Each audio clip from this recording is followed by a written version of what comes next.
Hello, crime enthusiasts, are you ready for another chilling investigation? The case of Ashley Bush. Pregnancy and motherhood are often considered joyful times for many women. Families eagerly await the moment they meet their little one. Unfortunately, this did not happen to the Ashley Bush family. Ashley, 33, lives in Benton County, Arkansas, with her fiancé, Josh Willis. They are expecting a new addition to the family, as Ashley is 32 weeks pregnant. The couple has chosen the name Valkyrie Grace for their child. Ashley also has 3 other children: an 8-year-old and a 7-year-old from her previous marriage to Chris Bush, and a 2-year-old from her relationship with Josh. Ashley faced a challenging pregnancy and shared her health issues in online groups for expectant mothers. Due to these complications, her doctor advised her to stop working. During this time, she came across Lucy Barrow, who was selling baby products on social media. Realizing she needed to find a new source of income to support her family, Ashley created the following advertisement. She am currently 30 weeks pregnant and have 3 children to care for. She am unable to work due to health issues, and she fiancé is having multiple back surgeries and also cannot work. She am looking for a part-time job that she can do from home using she mobile phone. Lucy responded to the ad, and they began communicating on Friday, October 28, 2022. They decided to meet at the public library. Ashley was accompanied by Josh, while Lucy arrived alone in a pickup truck. During the meeting, they talked about job opportunities at a company that provides digital platforms for businesses. Lucy shared her positive experiences working there, and Ashley asked for support in her job search. The meeting went well, and Josh commented that Lucy seemed friendly and trustworthy. Lucy then sends Ashley a text message stating that the head of the company is interested in Ashley's application and would like to meet her on Monday, October 31, 2022, in Bentonville, Kansas, at 9 a.m. They agreed to meet first at the Handy Stop located in the Handy Mart gas station. Lucy plans to drive Ashley to the meeting with her boss. On the day of the meeting, Josh drives Ashley to the designated location. Lucy arrives in the same pickup truck she used for their previous meeting at the library. Ashley gets into Lucy's car and they drive to the interview together while Josh goes to do his own thing. Ashley was with Lucy until 3 o'clock in the afternoon, but what happened during that time is unclear. Around 3 p.m., Ashley sent a text to Josh saying she was going back to the store where he had dropped her off and asked him to pick her up. Josh drove to the store and waited for Ashley inside. While he was there, he saw Lucy's pickup truck driving past with his pregnant fiancée inside, but the truck did not stop. Lucy noticed him and sped up, quickly leaving the gas station. Josh shouted after her, confident that she heard him but chose to ignore him. He then got into his car and tried to follow the women, heading north on Highway 43, but eventually lost sight of them. Josh later said he clearly saw Lucy driving with Ashley in the passenger seat. He immediately tried to call Ashley, but her phone went to voicemail. It was unusual that Ashley didn't reach out to him. Throughout the evening, Ashley's family attempted to contact her, hoping for any response. Josh also called the company where Ashley was supposed to be interviewing to get more information about Lucy and their scheduled meeting with the manager. However, the company claimed that they had no record of Ashley and no meeting was scheduled. This news shocked Josh, prompting him to post on social media that Ashley was missing. He detailed the situation and described Lucy as a 40-year-old white woman with shoulder-length brown hair. Ashley's family reported her kidnapping to the police, and the police immediately began searching for her. Josh informed the police that Ashley had just had an ultrasound, which showed that they were expecting a girl. Ashley was advised to limit her movements. Josh was extremely worried about Ashley and hoped she would return safely. The police have been searching for her non-stop since she went missing. The Benton County Sheriff's Office issued a missing persons alert that included Lucy's details, the store where they were last seen, and a description of Ashley's appearance on the day she went missing. She was wearing a black hoodie, blue jeans, and black loafers. On November 1st, Josh met with the police, and together they tracked Ashley's phone, which was found abandoned on the side of the highway near the Handy Stop store, where Ashley was supposed to meet Lucy. The police and Josh then went to the store to search for potential witnesses. The store employees were shocked to hear about Ashley's disappearance, as nothing like this had happened there before. The gas station typically sees around 300 visitors daily, and the staff did not recall seeing either Ashley or Lucy. On October 31st, the day Ashley disappeared, a man named Rick came forward with information. He stated that he and a friend were driving south on Highway 43 when they saw another driver heading north. This driver threw a red and black cell phone out of his vehicle. Rick described the vehicle as either a gray or light blue Chevy pickup truck. Police asked the public for assistance by urging anyone in the area that day to review footage from CCTV cameras, doorbells, and video recorders in hopes of uncovering any significant evidence. The police received information regarding the call records of Ashley and Josh's mobile phones to help create a timeline of their movements. Many witnesses reached out to them. Police also started identifying the person named Lucy, with whom Ashley had been in contact. Josh was able to identify the suspect through previous encounters. After investigation, the police were able to locate and identify the suspects. They were Amber and Jamie Waterman. When the police arrived at Amber and Jamie's home, the couple gave them permission to search the home. During the search, the police discovered a gray pickup truck that matched the description of the one Ashley and Lucy had been using. When they inspected the truck, they found blood on the center console, steering wheel, and roof. When police questioned Amber about her whereabouts on the day Ashley went missing, she said she was home all day with her son and daughter. She also mentioned that she was pregnant and in labor that day. That evening, Amber gave birth to a stillborn baby. When police asked Amber about her phone, she said she had lost it. She also said that she was the only one with access to the keys to her gray pickup truck. Amber denied knowing Ashley or ever dating her, but she did admit to knowing Lucy, as they worked together at Walmart. However, she said she was not close to Lucy and had not seen her in a long time. Police questioned Amber's husband, Jamie, about his activities on the day Ashley disappeared. During this questioning, the police seized their pickup truck and sent it to a forensic medical examiner for analysis. Around the same time, FBI agents became involved in the case. Police were looking into the circumstances of Amber's childbirth on the day Ashley went missing. The county sheriff reported that they received calls about a newborn baby not breathing on the night of October 31st, when Ashley was already missing. An ambulance intercepted Amber and Jamie near Longview, Missouri, as they were en route to the hospital, and a medical helicopter was on standby to transport the baby. Unfortunately, was unable to revive the baby, who was later pronounced dead. The coroner was called to take the baby to a local funeral home.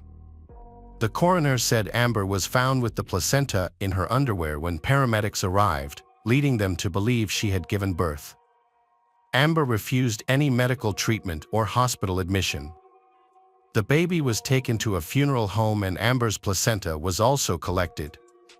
On November 1st, Jamie and Amber went to the funeral home to arrange a service for the baby girl, whom they named Dakota, as soon as possible.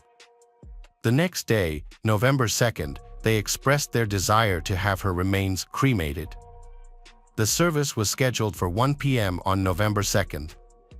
On the morning of the scheduled funeral, the coroner received a call from police requesting DNA from the deceased baby and insisting on an autopsy. A witness said the funeral was normal, with about 12 people in attendance. The coroner arrived at the funeral home to retrieve the child's body for an autopsy. Amber's mood suddenly changed, and she repeatedly asked if there would be a DNA test. When she received confirmation that there would be, the couple suddenly stood up and left the funeral home. On November 3rd, police obtained a search warrant for Amber's home. During the search, they spoke with her husband, Jamie. He mentioned that on the evening of October 31st, he found blood in their gray Chevy pickup truck but didn't think much of it, assuming it was Amber's blood due to complications from her pregnancy. However, the situation soon took an unexpected turn. After the police finished their initial search and left his house at around 5 a.m. on Wednesday, November 2nd, Amber confessed to Jamie that Lucy did not exist and that she had killed Ashley. She then led Jamie to Ashley's body, which was dressed and lying face down by their boat, covered with a blue tarp.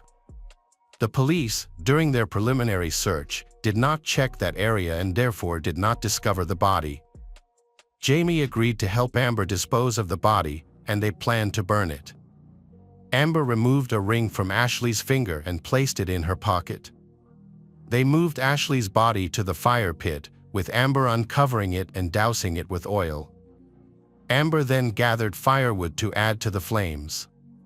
Jamie found an old small sofa, added it to the fire, and they attempted to incinerate Ashley's body for about an hour before Amber ultimately extinguished the flames with a garden hose. They were unable to fully incinerate the body as they had intended. Jamie attempted to remove the body from the burnt pile but found it was still too hot. The couple then loaded the body into the back of Jamie's pickup truck. However, the truck was in poor condition and couldn't drive far. Amber and Jamie found a secluded spot where they left the body. Shortly after, Jamie regretted helping his wife and decided to confess everything to the police. He went to the station to give a statement. After his confession, Jamie led the police to Ashley's body. They was taken aback by the state of the body. An autopsy later showed that the baby had been surgically taken out and the cause of death was a gunshot wound. On November 4th, Josh posted on social media that he was deeply saddened by what had happened.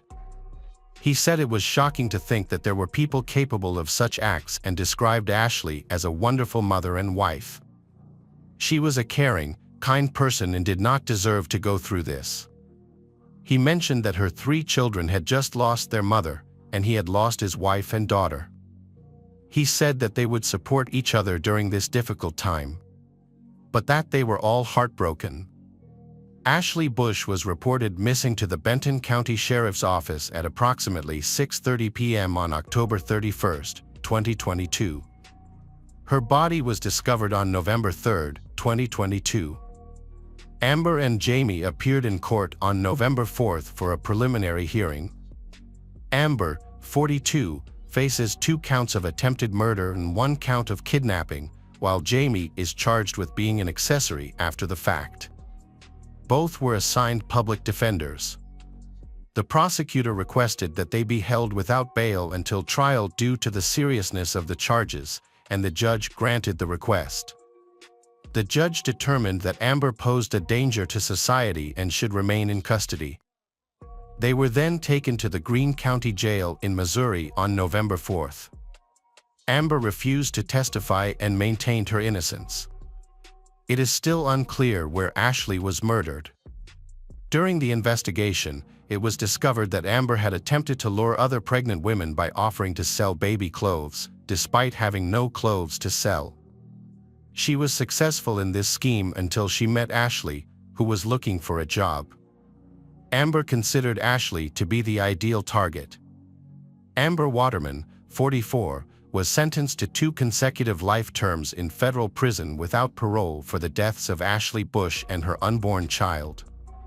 Jamie has not yet been sentenced, but federal law says he could face up to 15 years in prison without parole, prosecutors said. A sentencing hearing will be scheduled after the U.S. Probation Office completes its pre-sentencing investigation. Hey detectives! Welcome back. We've got another mysterious case to explore. The case of Celia Barquin. Celia Barquin was born on July 6, 1996, in Point San Miguel, a village in Cantabria, northern Spain, where her family has lived for 8 generations. She then moved to Iowa on an athletic golf scholarship. Many universities offered her scholarships due to her talent, but she chose Ames, Iowa. With a population of 65,000, Ames was quiet and cozy, reminding her of her hometown in Spain. However, at that time, she did not expect that this decision would be a serious mistake. Celia has a wonderful relationship with her family, who remained in her homeland. Her parents, Maria Rosa and Marcos Barkin, had 2 children, Celia and Andres. Marcos worked as a butcher, and Maria was a saleswoman at a clothing store.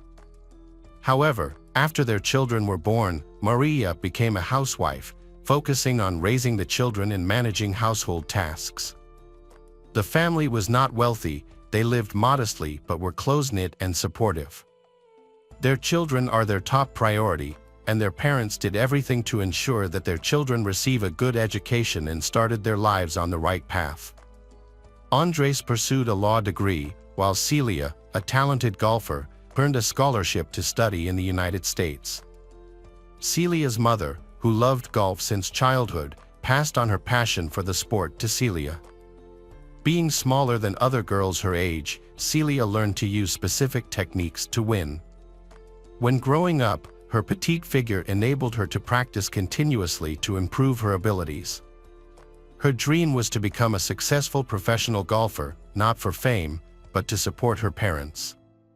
Celia often expressed her desire to buy them a house and take care of them. To achieve this, she practiced diligently to improve her skills. Celia has achieved numerous titles and awards for her victories in various competitions.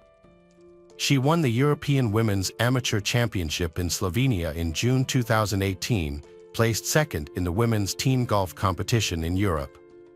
Was the 2018 Big 12 Women's Golf Champion in the United States, and was named the 2018 Iowa State Athlete of the Year. There were high expectations for her, and many believed she had a bright future. When Celia moved to the United States, her relationship with her family remained strong. She talked to her parents daily, sometimes even 4 or 5 times a day when she had free time. Celia missed her family a lot. A nightly call to say goodnight and share the day's successes was a cherished routine. During vacations, she visited her family in Spain. Even while on vacation, she continued to train hard to improve her skills. Her mother supported her passion and often trained with her. Celia was comfortably settled in Iowa, living with her boyfriend, Carlos Nigri Nabalis, in a rented apartment. When Celia and Carlos met at the university, she was dating someone else, but Carlos fell in love with her at first sight. Her charming smile, piercing gaze, cheerfulness, and kindness captured his heart. And her determination and perseverance earned his deep respect. Although Carlos had to accept that she was with someone else, but he became her best friend and consistently supported her. For over a year, he stood by her side, then she became disillusioned with her boyfriend and broke up with him. After another walk together, Carlos finally confessed his feelings, and Celia pulled him by the shirt, kissed him, and without saying a word, left in a car. He was so happy she felt the same way that he ran around his room shouting with joy. That's how their romance started. To celebrate the beginning of their relationship, Carlos even set off fireworks to impress her and sent her a video where he told her she was amazing and 1 in a million. From then on, they were inseparable, and over time, they moved in together and started living together. Lately, their conversations were filled with dreams about their wedding venue and even the names of their future children. They were already engaged and planning the most important event of their lives for May 2017. Carlos had graduated from college and secured a job at an engineering firm in Ames. Celia was in her final semester at Iowa State University, also majoring in civil engineering. After completing her athletic career, she aspired to become an engineer and make a positive impact on people, wanting to demonstrate that women can succeed in construction as well. Celia excelled in her studies and successfully showed that women can thrive in this field.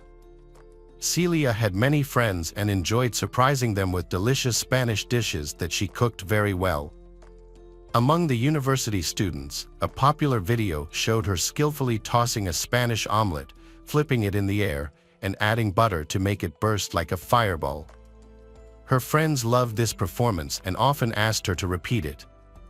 In the summer of 2018, Celia spent her time in Spain with her family before returning to Iowa to graduate. She was a promising athlete on the Iowa State women's golf team and also competed individually. She was preparing for an upcoming competition. But unfortunately, those plans did not materialize. Celia's assassin has been following her and he has also planned an attack. On the ill-fated day of September 17, 2018, Celia arrived at the golf club after finishing a conversation with her mother. The staff, familiar with she, informed her that a group of 15 older men from Des Moines would also be playing golf. At 8:45, the group was sent to the starting line near the first 4 holes. Celia watched them arrive in golf carts and start playing. The retirees invited her to go ahead and start her game. Celia pushed the golf club to the first hole and then moved to the 4th hole to avoid delaying the older men. The seniors described her as polite and friendly. She then proceeded to the 7th hole, which was unpopular due to its distance from the other holes and its location next to Squaw Creek Park, known for dense vegetation. Athletes often avoided this area because it was sometimes frequented by unauthorized park visitors and aggressive homeless people. However, Celia was not familiar with this club and unaware of its thing, so she went there. To reach the 9th hole, players must cross a bridge along a wide path and then pass through a wooded area. One coach described this area as eerie, likening it to Sleepy Hollow. Celia went in that direction. Later, at around 10:30 a.m., a group of 15 people arrived in the area and found Celia's golf stick with her belongings, but Celia was not there. While the group played, they noticed that Celia hadn't appeared even after 10 minutes, which was unusual. Concerned, they decided to approach Celia's golf stick and look for her. Upon closer inspection, they found her t-shirt, baseball cap, and other items scattered on the ground, with her phone left. While it seemed some items might have accidentally fallen from her pocket, the presence of her t-shirt and the abandoned phone was puzzling. They searched the surrounding area but did not find anyone. Subsequently, they notified the club management to report this troubling discovery. The group reported seeing a young, blonde girl playing golf earlier, but now she was missing, and her belongings were left behind. The staff who arrived recognized her as Celia and began searching for her. In less than half an hour, they found a body floating in the pond near the 9th hole and called the police. Once the body was retrieved from the water, police identified her as Celia Barquin, the reigning European champion. She had been stabbed multiple times in the neck and torso. A search dog quickly picked up a scent and led officers to a tent in a wooded area of Squaw Creek Park. The tent was empty, but there was blood inside. The police suspected that a homeless man had been living there and might have attacked Celia, so they began searching for him. While the police were searching the area, a man approached them. He introduced himself as Colin Richards and mentioned that he lived nearby and was there to collect his tent. Colin, like Celia, was 22 years old, but they were complete opposites. The police suspected him of the murder because his face was covered in scratches. In a black backpack he carried, they discovered bloody clothes, a t-shirt and shorts, which he had replaced with clean ones. Search dogs also detected his scent. Additionally, he had a deep gash on his left arm, from which blood was oozing, and he attempted to conceal it from the officers. Based on this evidence, Colin Richards was taken into custody by the police. He was at a friend's house before the police arrived, according to Colin. Two male acquaintances took him to the park to get his tent. When he went to retrieve it, he saw the police. He denied any involvement in the crime and claimed he had never met Celia. He said the scratches on his face were from branches he encountered while walking through the woods. Colin was known to the police for substance abuse, alcohol issues, and mental health problems. He became homeless after being released from prison 3 months before the murder. He had served about 7 months in jail for burglary and had multiple prior convictions for similar offenses, with many criminal records. Colin grew up in a dysfunctional family and was known to the police since his teenage years. Detectives interviewed 3 men who were acquaintances of his. One of these men shared a tent with Colin, while the other 2 gave him a ride from his home to the park. The homeowner allowed Colin to wash and change his clothes because he was dirty and covered in mud, blood, sand, and water. After cleaning up and changing his clothes, Colin left with his bloody clothes in a black backpack to return to the park for his tent. He intended to leave the area afterward. According to the men, Colin was acting unusual that day, extremely nervous, and very to leave.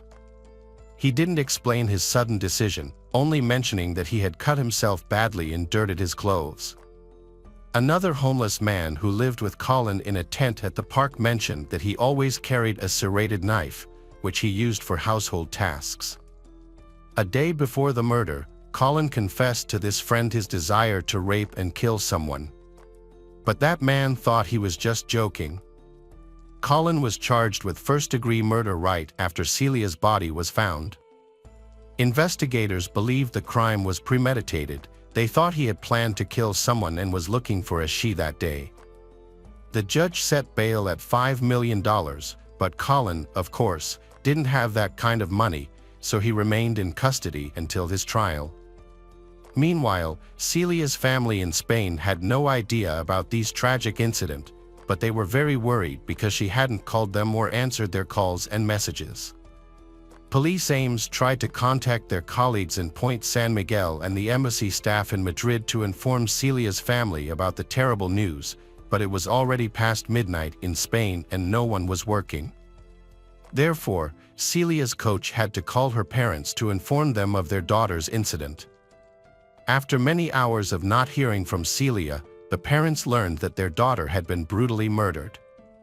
Later, a serrated knife was discovered in a wooded area, bearing the fingerprints and DNA of Colin. Furthermore, the blood found under Celia's fingernails contained fragments of Colin's skin, confirming that these Colin scratches were caused by Celia, not by branches. Initially, he denied his guilt, but eventually, overwhelmed by the evidence, he confessed. He admitted to using substances that day and not thinking clearly. He saw a beautiful young woman alone in the woods and decided she would be the perfect target. Colin had never met or known Celia before, and she was an unintended victim of his violent outburst. Since the death penalty has been abolished in Iowa since 1965, he faced a maximum sentence of life imprisonment without the possibility of parole. Colin's family attended the trial and shared details about his upbringing. His parents were never married or living together when he was born. For the first 10 years of his life, Colin lived with his father, who was strict with him. His father often sent him to bed alone while he went out to the bar. During this time, only Colin's grandparents looked after him. Later, his mother fought for custody and took Colin to live with her. By then, she had remarried and had 2 more children. They moved to the countryside, believing it was more peaceful. The family maintained strict discipline, and Colin's room was so tidy that they joked he should join the army. Colin was a diligent student, but as a teenager, he grew close to his alcoholic father and began having behavioral issues.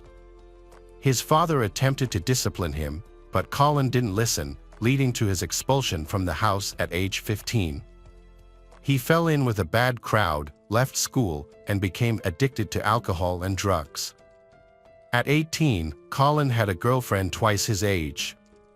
In May 2015, he was arrested for domestic violence against her, found guilty, and sentenced to 60 days in jail.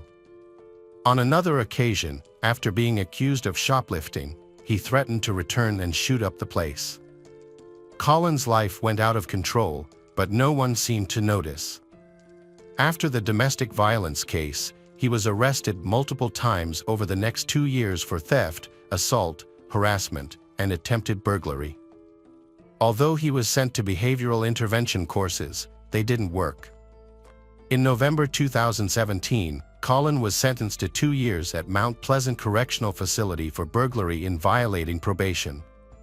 Despite having disciplinary issues, including fights with other inmates, he was released on parole after just 7 months in June 2018 due to overcrowding in the prison.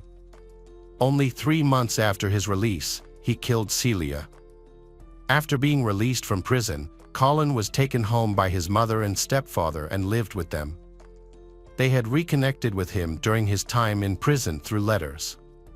His parents trusted him and gave him an opportunity for a fresh start, believing his promise to avoid drugs and cut ties with bad influences. However, just 2 weeks later, they had to ask him to leave for breaking his promise. Colin then went to Ames, about an hour away from his home. He stayed briefly at the city's only homeless shelter, but there were not enough beds available. Seeking assistance from his mother, she bought him a tent. In his new city, the Ames Police Department soon noticed him. On June 29th, he was arrested for public intoxication.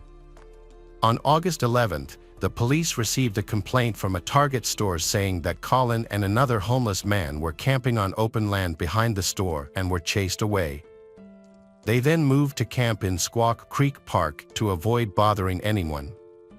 According to Colin, the police allowed them to camp there, but police representatives deny this, stating that camping overnight in the park is prohibited. On September 2nd, 15 days before Celia's murder, police were called to a Burger King where Colin threatened customers with a knife but was later released. On September 8th, his mother and stepfather visited to celebrate Colin's 22nd birthday. They took him out for dinner and to a laundromat to wash his clothes. His mother was concerned about his behavior. Colin was quiet and distant, responding to their questions with only one-word answers. They dropped him off at a tent in the park where he was living with another homeless man and then drove home. It was then that Colin confessed to his friend that he wanted to rape and kill a woman. The next morning, Celia was found dead, but she had not been raped. According to the police, he probably didn't have time to commit the act. Colin's parents said it was his own fault. They tried to help him, but it didn't work. He still chose to side with evil.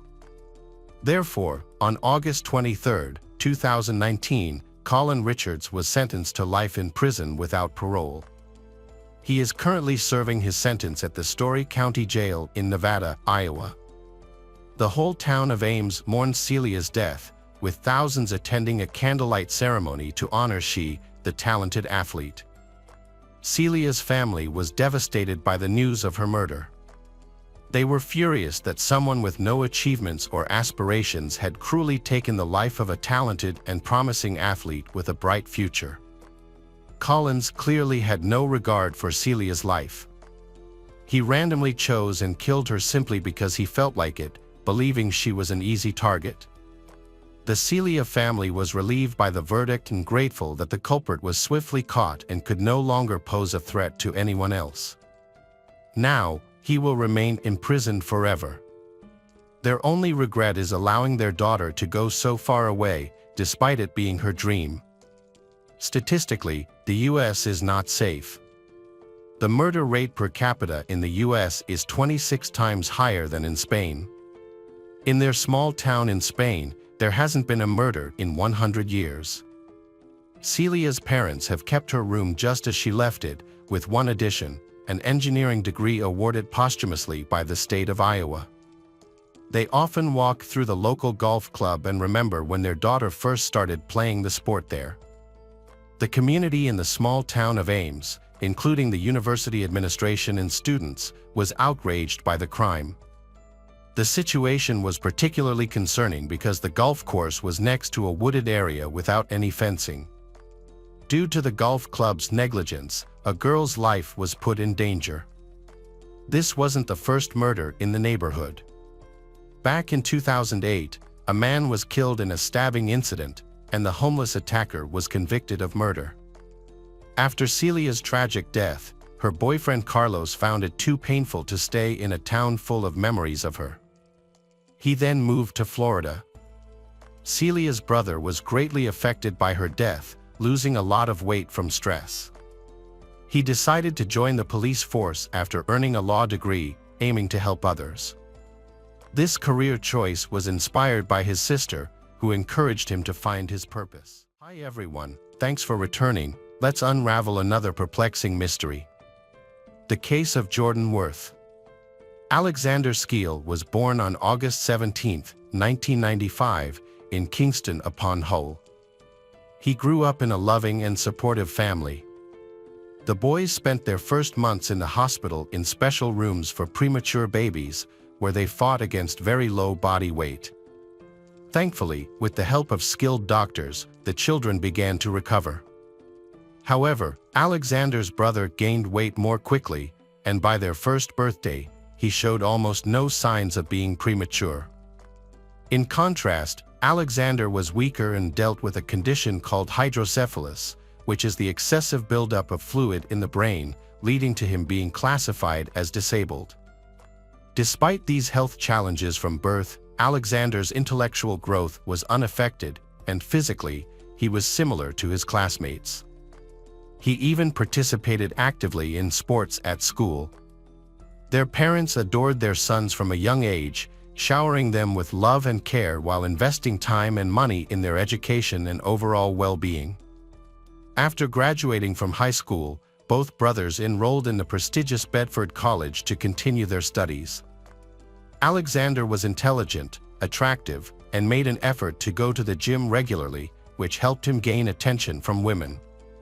However, unlike his brother, who actively dated and had a vibrant social life, Alexander was shy and preferred to concentrate on his studies. In college, Alexander experienced love at first sight when he met a stunning girl named Jordan Worth. They were the same age, and Jordan came from a wealthy family. Growing up, she was used to getting what she wanted and rarely faced rejection. She always dressed elegantly, took great care of her appearance, and enjoyed a vibrant social life. Jordan was one of the most popular girls on campus and attracted the attention of many admirers. Besides her studies, she volunteered her time, raising funds and providing aid to local shelters for homeless animals as well as to children facing hunger in Africa. Jordan's efforts to make a positive impact were recognized multiple times. At first, her appeared to be an angel, kind, caring, smart, and beautiful.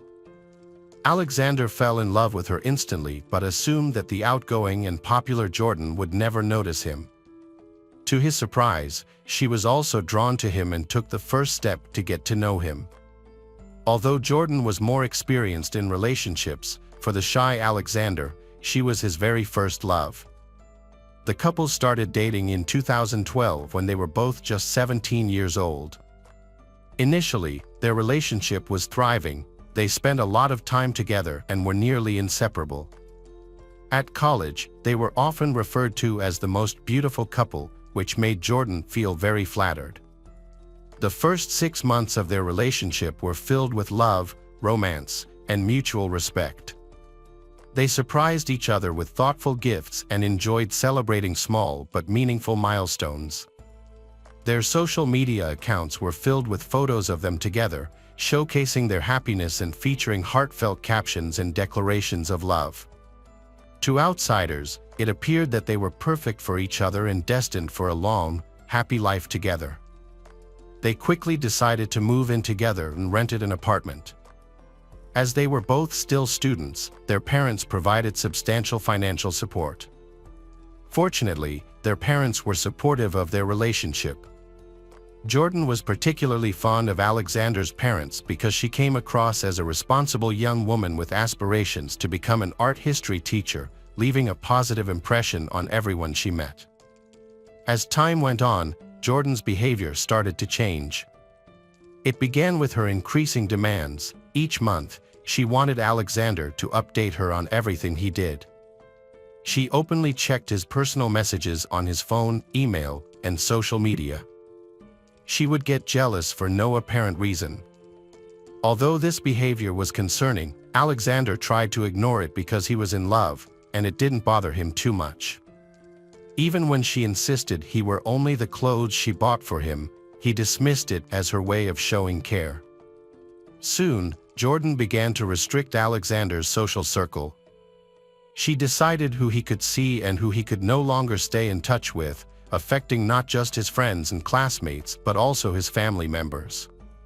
Despite this control, Jordan never complained to anyone, and they still appeared to be a happy and perfect couple in public and on social media. She began to enjoy her control over him. She deleted contacts from Alexander's phone without his knowledge, blocked his family and friends, and even replied to messages on his behalf, often in a rude and insulting way. Afterward, she deleted these conversations, so Alexander had no idea what he had said to people who no longer wanted to communicate with him. The final reason for the breakup occurred when Alexander's twin brother raised concerns. Jordan started to block their communication. By then, their parents also noticed that Alexander was pulling away from the family, while his girlfriend was avoiding them completely. She refused to visit even on holidays and didn't want to talk on the phone. When they did try to reach her, she was openly rude. In the rare moments when Alexander's mother managed to speak with him, she urged him to break up with his girlfriend, warning that the relationship would lead to trouble. However, Alexander, deeply in love, refused to listen and defended his girlfriend, insisting that she cared for him and meant no harm. The Skeel family soon realized that Jordan had pressured their son to drop out of college, quit sports, and get a job. Meanwhile, she took all the money he earned to spend on her own needs and entertainment. The parents once again tried to talk to their son and persuade him to leave Jordan, but they were unsuccessful. In 2013, during his coming-of-age celebration, Jordan committed a shocking act that went unpunished. That day, she and her friends celebrated at a country hotel. As the evening progressed and guests began to leave, Jordan suddenly vanished without telling anyone. Alexander was distraught as he searched for Jordan, fearing something had happened to her. However, she returned to their room in the morning, heavily intoxicated. When Alexander tried to find out where she had been, she violently lashed out at him with both fists and insults, then laughed. 2 months later, during his own 18th birthday celebration, Jordan started a fight in front of Alexander's family and friends. She assaulted a 15-year-old girl, who was a neighbor well known to the Skeel family and had been invited to the party. Jordan believed the girl was being overly friendly with Alexander, which prompted her to attack, pulling the girl's hair and scratching her face. Jordan was still upset, but it was obvious to everyone what her true nature was. Afterward, her parents and brother urged Alexander to break up with her because of her aggressive and inappropriate behavior. Surprisingly, for the first time, he listened to them and acknowledged that she had indeed overreacted. That same evening, he spoke with her and informed her that he would not be returning to their apartment and would instead stay at his parents' house. After nearly 6 months apart, they reunited and had children together. During that time, Alexander focused on his studies and work, rarely thinking of Jordan. However, on New Year's Eve 2014, Jordan surprised him with a call to share the news that she was pregnant and they would be parents in the spring. Alexander felt both surprised and happy. Jordan apologized for not telling him sooner, explaining that she believed he no longer wanted to see her. When the guy's parents found out they were going to have a grandchild, they were overjoyed and invited Jordan to move in with them. She accepted the offer and moved into the Skeel family home. She officially got married with Alexander, and 3 months later, she and Alexander welcomed a son named William. The young parents were extremely happy, and they enjoyed a peaceful and harmonious life together until around mid-fall 2014. During this time, Jordan genuinely cared for her partner, made an effort to please him, and fell in love with him again. When William was 6 months old, Jordan became pregnant again. During this time, she became moody and emotional, insisting that Alexander move out of his parents' house immediately. Alexander attributed her behavior to hormonal changes but agreed to rent an apartment for them in the city, and they soon moved in. In the summer of 2015, they welcomed their second child, a girl named Alice. Alexander was overjoyed and treated his wife and children with great affection. However, Jordan, feeling secure that Alexander would not leave her, began to reveal her darker side. The turning point occurred after the move. Jordan prohibited her husband from contacting his family and prevented his parents from seeing their grandchildren. Meanwhile, she accepted financial help from them and even had Alexander ask his parents for money. Within a few months, she completely dominated him, breaking his spirit and taking control of his life. Jordan frequently humiliated and insulted her husband, and eventually, she began to hit him. At first, her attacks were not severe, as she wanted to see how he would react. When she realized he would tolerate everything, keep quiet, and face no consequences for her actions, she unleashed her cruelty, revealing her violent tendencies. The trouble began during their house renovation when she was unhappy with everything Alexander did. Frustrated, he remarked that it seemed impossible to satisfy her. In response, she threw a hammer at him, hitting him on the head and causing a deep wound. Dazed and nearly unconscious, he fell to the ground, holding his head as blood streamed down his face. He asked his wife for help or to call an ambulance, but she coldly told him, "Crawl away somewhere and die," and walked into another room to watch TV. Alexander treated his head injury on his own without visiting a doctor or telling anyone. This led Jordan to believe she could do anything without consequences, convinced her husband would never report her actions and would avoid both hospitals and the police. For the next 3 years, Alexander endured constant emotional and physical suffering. He became so depressed that he didn't recognize the threat he was under. Despite this, he continued to work hard to provide for his family, but his frustration and dissatisfaction with his wife grew steadily. Jordan not only controlled him every day but also escalated the cruelty. He was not allowed to sleep on the bed and had to lie on the floor next to the bed, without a blanket or pillow.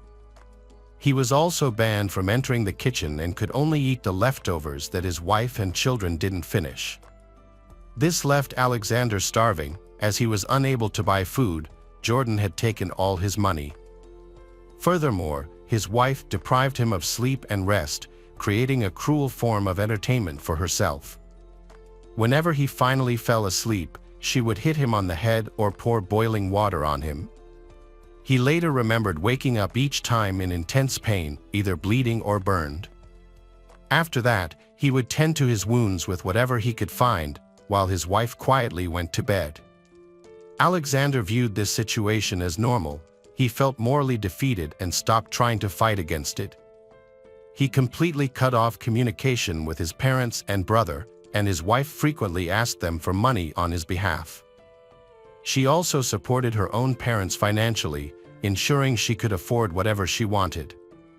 Alexander lost a significant amount of weight and dropped below 50 pounds. His body was frequently marked by wounds, cuts, burns, and bruises, which drew concern from others.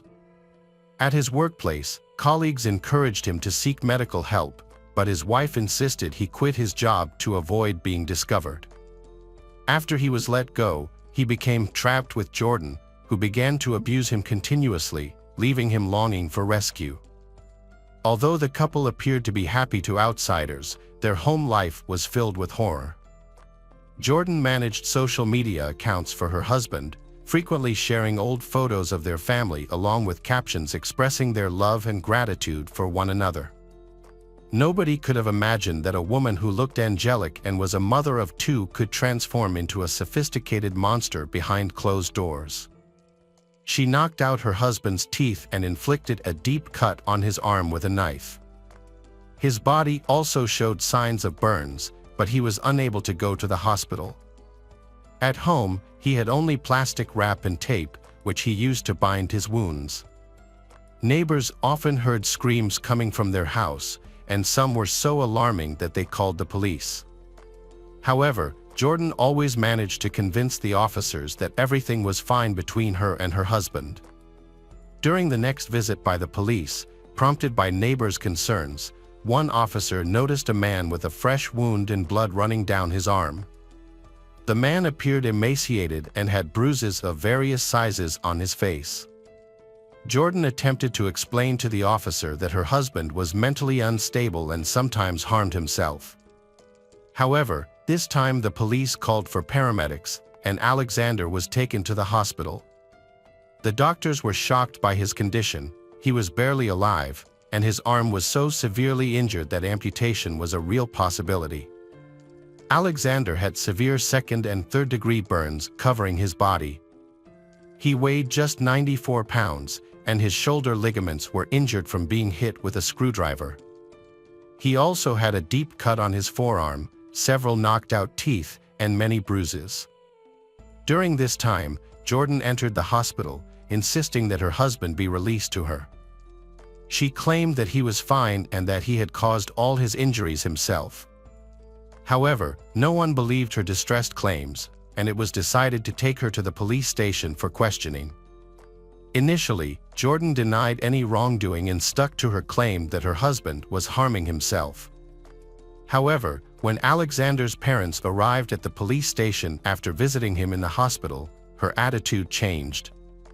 She went on to explain in detail the actions she had taken against her husband, saying she had trained him like a dog and that he couldn't escape from her. At the same time, Jordan argued that her husband's behavior provoked her violence, alleging he was cheating on her and intentionally trying to upset her. She also maintained that he was mentally ill and had a tendency to self-harm.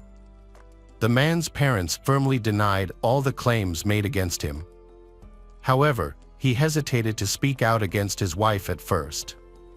It was only after receiving treatment and consulting with a psychologist that Alexander found the courage to share the traumatic experiences he endured at home in recent years.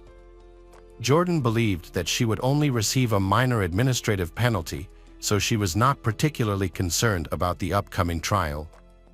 After reviewing all the evidence, the judge convicted 22-year-old Jordan of deliberately causing serious harm, both physical and emotional abuse, as well as coercive control. She received a prison sentence of 7.5 years. Her status as a mother of 2 young children did not lessen the severity of her punishment.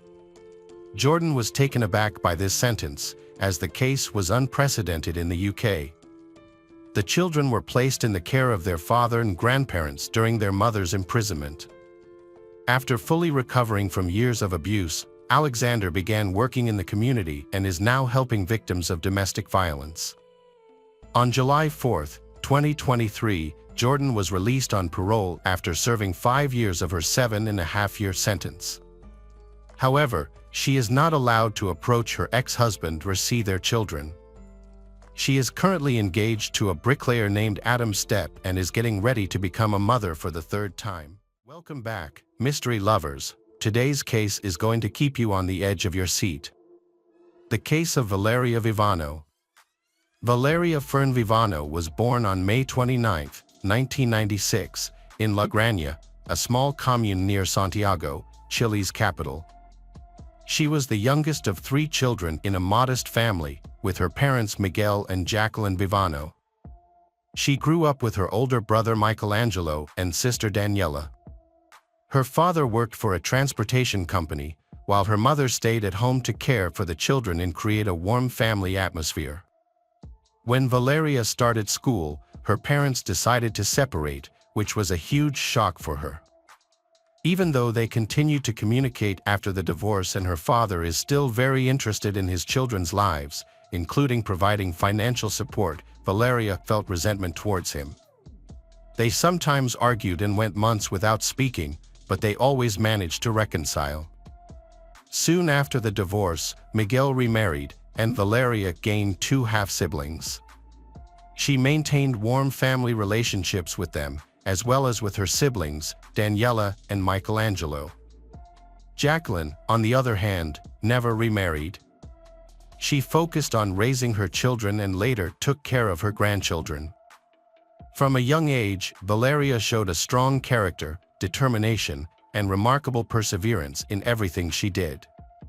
She excelled academically, participated in sports, and was always brave and fair, willing to help others, even when it put her at risk. She pursued a career in law enforcement because of her desire to help people in need and fight for justice. After finishing high school, Valeria enrolled in a police academy in Santiago, where she graduated with honors in 2016, becoming an investigator. At just 20 years old, she joined the Chilean police force. The following year, she started working in the bureau that investigates serious crimes in the capital. From the very beginning, Valeria demonstrated her commitment as a law enforcement officer and her passion for justice. She loved her job, carried out her responsibilities with care, and was always ready to respond to emergencies, even in the middle of the night. She would rush to crime scenes, pursue criminals, and sometimes had to provide emotional support to people who had lost loved ones. Her colleagues described Valeria as kind, cheerful, and friendly, while also recognizing her as a true professional and a dependable partner. Valeria served in the police force for nearly 5.5 years, during which she received numerous awards and recognition.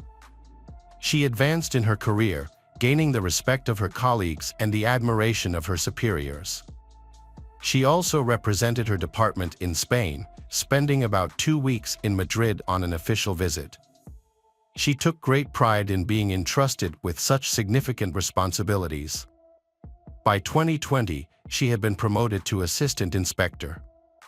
In January 2020, Valeria welcomed a new member to her precinct, 21 years old Lionel Alejandro Contreras Canales, who had just graduated from the police academy. Valeria took on the role of his mentor as he started his first job. A few months later, they became partners and initially got along well. Lionel comes from a wealthy and powerful family, with an uncle who is a high-ranking official. Having grown up in comfort and always getting what he wanted, because of this, he became quite selfish and believed that everything should go his way. Valeria noticed her new colleague, Lionel, who repeatedly tried to get her attention and asked her out several times. Each time, she firmly rejected him. Valeria was serious about her job and believed that workplace romances were inappropriate. She viewed Lionel as immature, not because he was 3 years younger, but due to his childish behavior. Despite this, she hoped to help him grow up. In July 2020, Valeria and Lionel attempted to catch robbers who had stolen money from a store's cash register. The criminals remained at the scene and opened fire, leading to a shootout in which Lionel fatally shot both of them. While this situation could have been avoided, Lionel's response was considered appropriate for apprehending the suspects.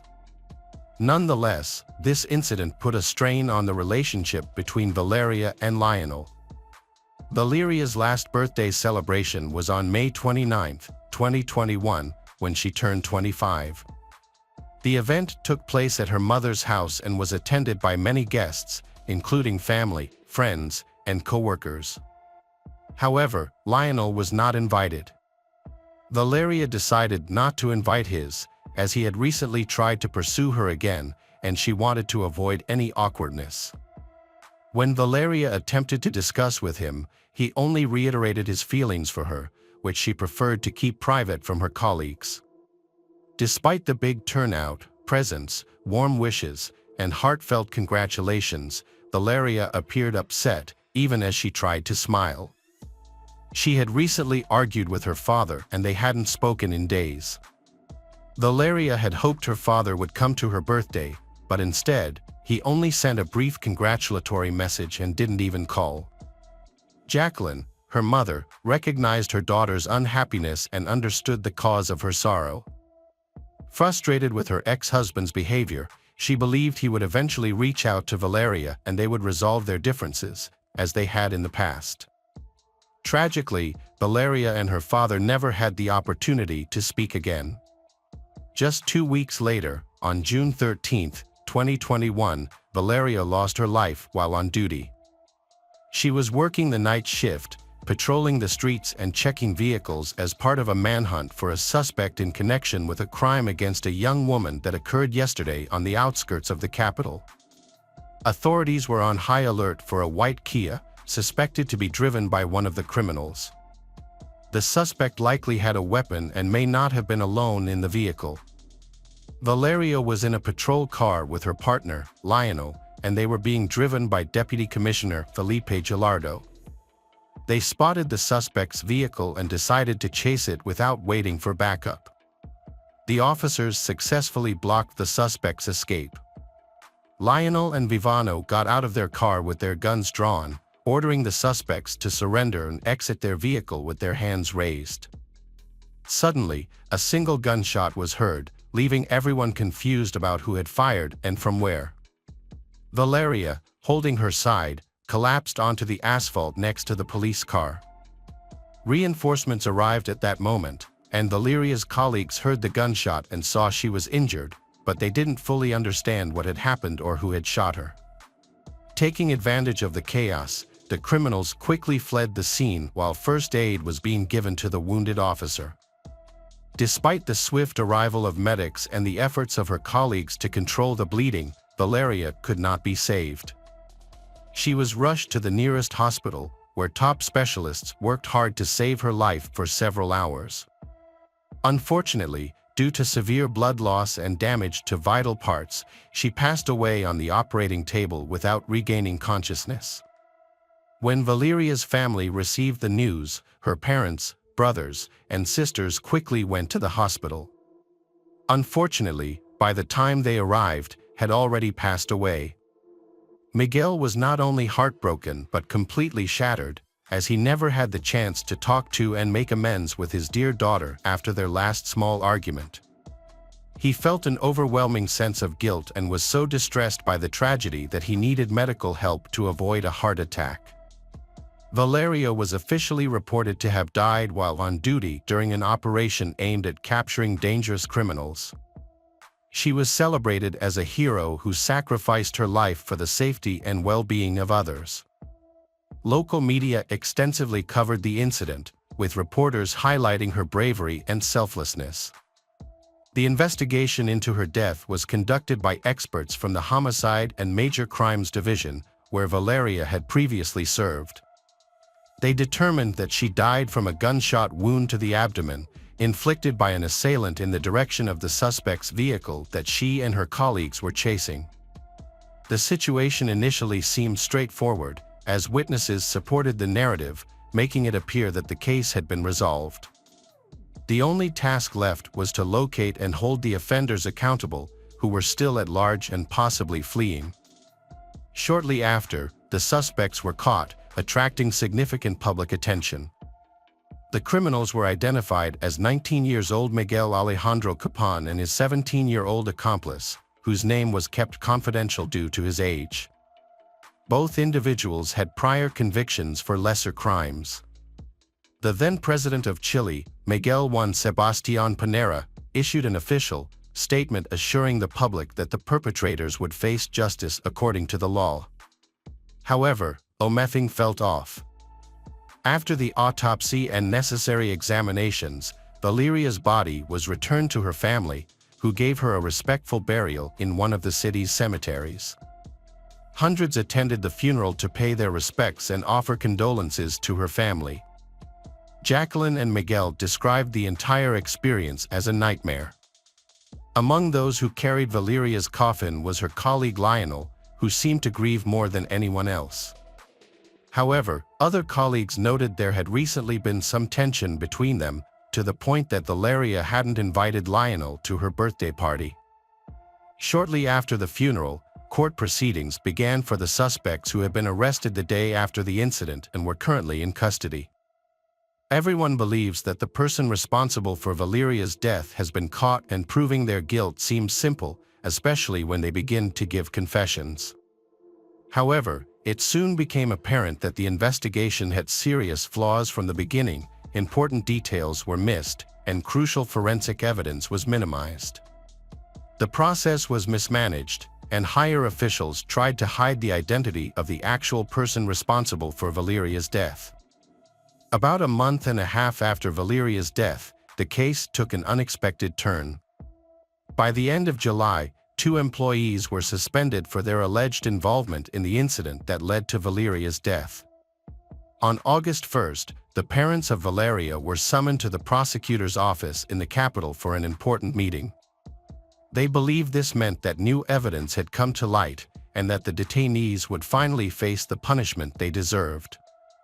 Miguel and Jacqueline were devastated to hear that Valeria was killed by a bullet fired by a colleague. Prosecutor Juan Carlos Carrasco personally announced the news, expressing condolences and apologizing on behalf of the entire investigation team. Valeria's parents were in shock. They couldn't grasp how it could have occurred. The fatal shot that killed Valeria was fired from a gun by one of her colleagues. A ballistics examination conducted that day confirmed this, but the results were inaccurately reported.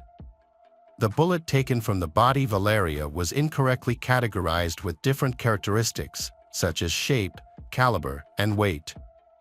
Additionally, the bullet had passed through the body rather than being extracted from it. There was a mix-up in the forensic reports regarding the entry and exit wounds. The bullet did not enter through the abdomen and exit through the back as stated. In fact, the shot was fired at her back.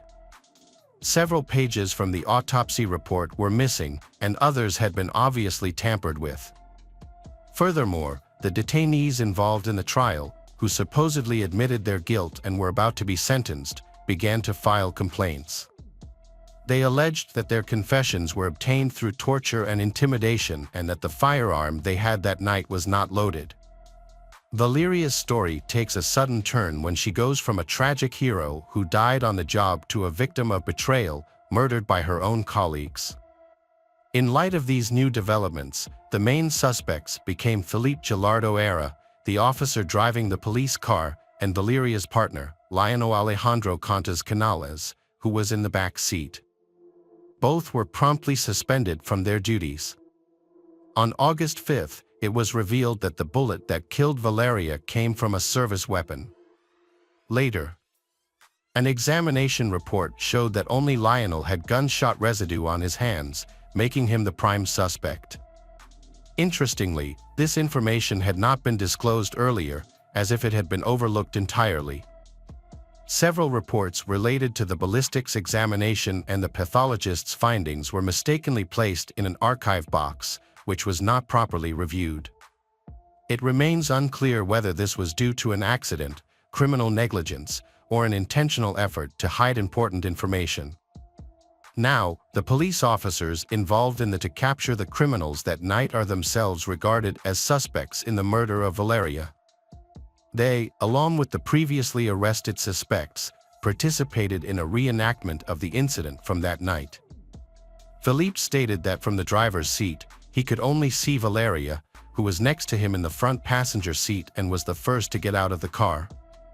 Lionel was sitting in the back and also exited, but the driver couldn't see his actions.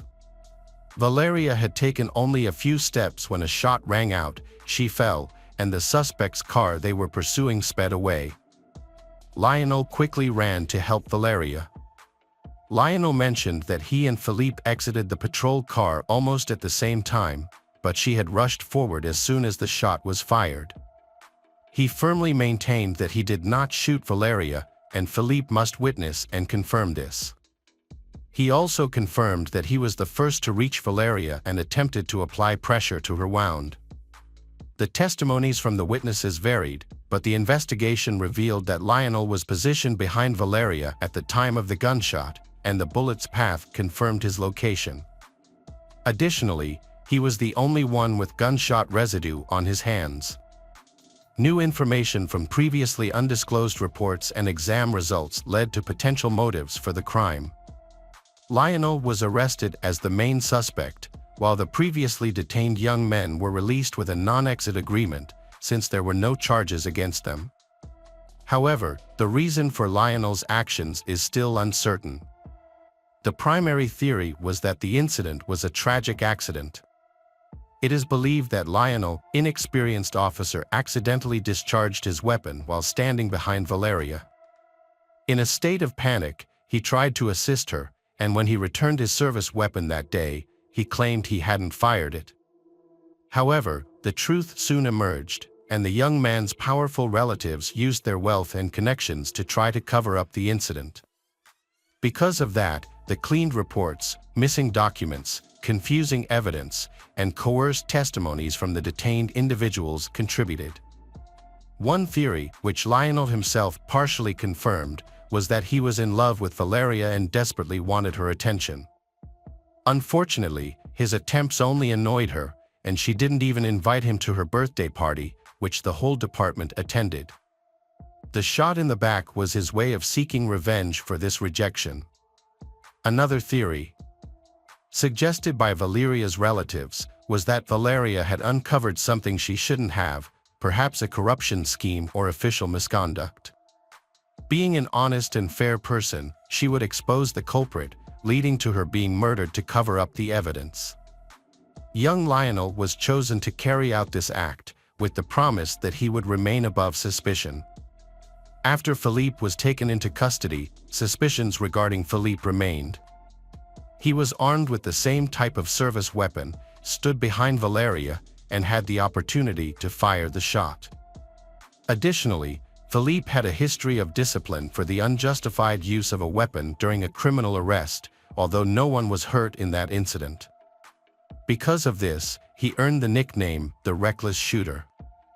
Lionel's defense team quickly adopted this theory, claiming that Philippe accidentally shot Valeria. Since both Philippe and Lionel carried identical service weapons, it was possible that the guns were mixed up or intentionally swapped.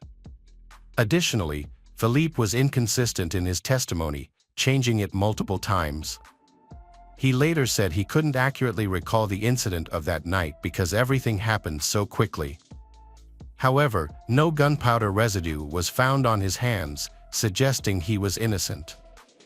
In response, Lionel claimed that gunpowder got on his hands while he was applying pressure to Valeria's wound, and that Era, who also assisted she, might have washed his hands before the examination. This explanation was not credible, as Valeria's blood stains were still on Philippe's hands, and it is impossible to wash away gunpowder without also removing blood. The trial and verdict have raised concerns about the competence of the investigation team, leaving Valeria's parents feeling desperate in their quest for justice. The new developments in the case led to public outrage and diminished trust in law enforcement. This story garnered attention not just from Chilean media but also from international outlets. As a result, several high-ranking officials were suspended or lost their jobs, including the head of the Homicide Investigation Department. Following a further investigation, Lionel was identified as the sole suspect, with all others cleared and designated as witnesses. In the spring of 2022, he was officially charged and remained in custody until the trial concluded.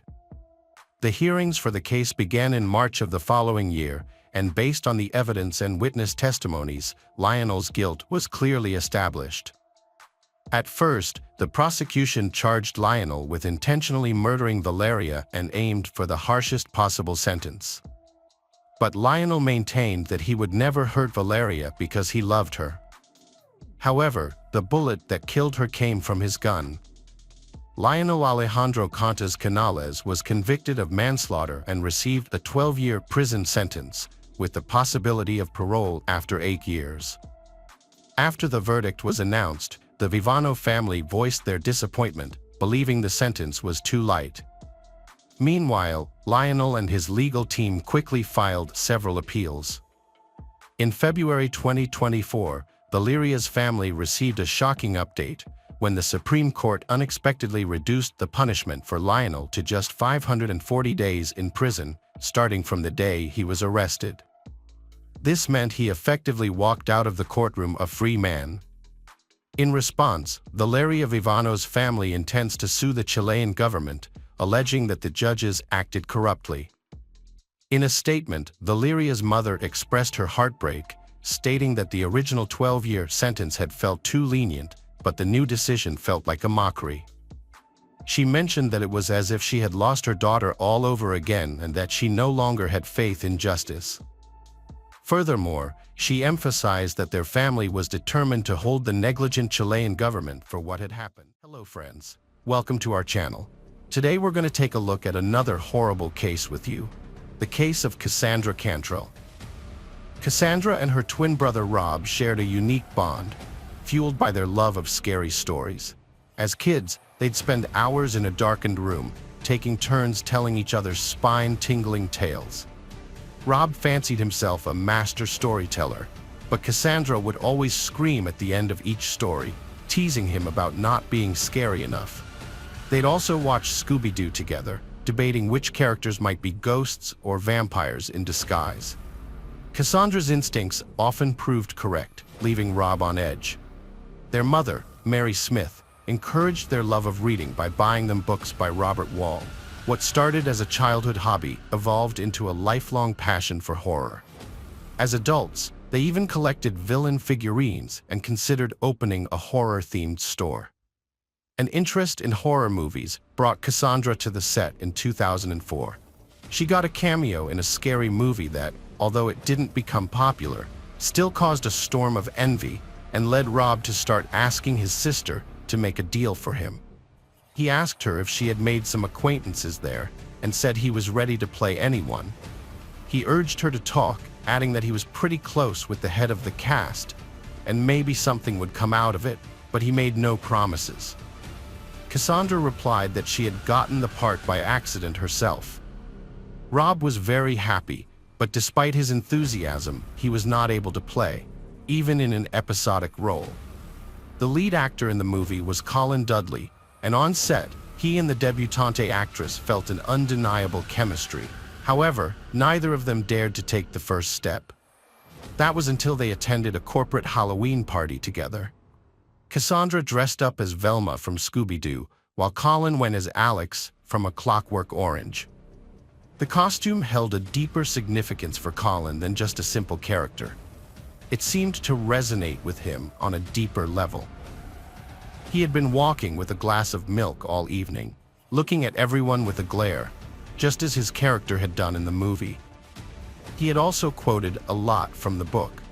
For example, he had looked at Cassandra with delight and had said that beauty invariably caused his only desire to destroy it, for it did not fit at all into their ugly world. Cassandra had thought it was a compliment, and they had soon started dating, but their relationship had not lasted long, only a couple of months. Colin had found another actress, Rebecca, and had started dating her, and later on, the couple had started living together. On August 25, 2020, Cassandra Cantrell vanished without warning. She drove away from home in an unknown direction and failed to respond to phone calls. When her mother, Mary Smith, reported her disappearance to the police, they were initially reluctant to take action, suggesting that Cassandra might simply be out with friends and would turn up soon. But Mary was convinced that something was seriously wrong and pressed the police to investigate. It took 2 days for them to begin searching for Cassandra, and on the third day, they found her car parked under a bridge in a notorious neighborhood known for its high crime rate and homeless population. The car was unlocked and the keys were still inside. The discovery raised more questions than answers. Why was Cassandra in this dangerous area, known for its frequent violent crimes and drug-related deaths? The police had to canvass the neighborhood, questioning homeless individuals who, unsurprisingly, were hesitant to cooperate with the authorities. The residents living under the bridge, who spent their days drinking, had no information about Cassandra's whereabouts or when her car arrived. This lack of knowledge was hardly surprising. The detective in charge of searching for Cassandra had obtained her cell phone billing records, as per protocol, but based on his experience, he doubted it would lead to any useful leads, and indeed, it didn't. The signal from Cassandra's phone indicated it was in the nearby body of water under the bridge. Unfortunately, this meant the detectives would be unable to retrieve the phone and access the crucial information it held. Prior to conducting a thorough search of the coastal area, a team of divers stood on the shore and tested the distance they could throw rocks into the water. This test would help them gauge the likelihood of finding the phone. Cassandra's mother had mentioned that her daughter's phone case was adorned with distinctive rhinestones, making it easier to spot. As it turned out, the phone was soon found, but sadly, Cassandra's body was not in the water. While the detectives presented this as a positive development, Cassandra's mother remained distraught and unconsoled. She seemed to have gotten used to the idea that her daughter was dead, and the only thing she wanted was for her body to be found and for the nightmare of uncertainty to end. She sadly mentioned that she had been looking forward to her granddaughter, wanted to be a grandmother sooner, and didn't even have time to give her a crib, which was just sitting in the garage in a box. She wondered what she should do with it now, not realizing that this became important information for the investigation.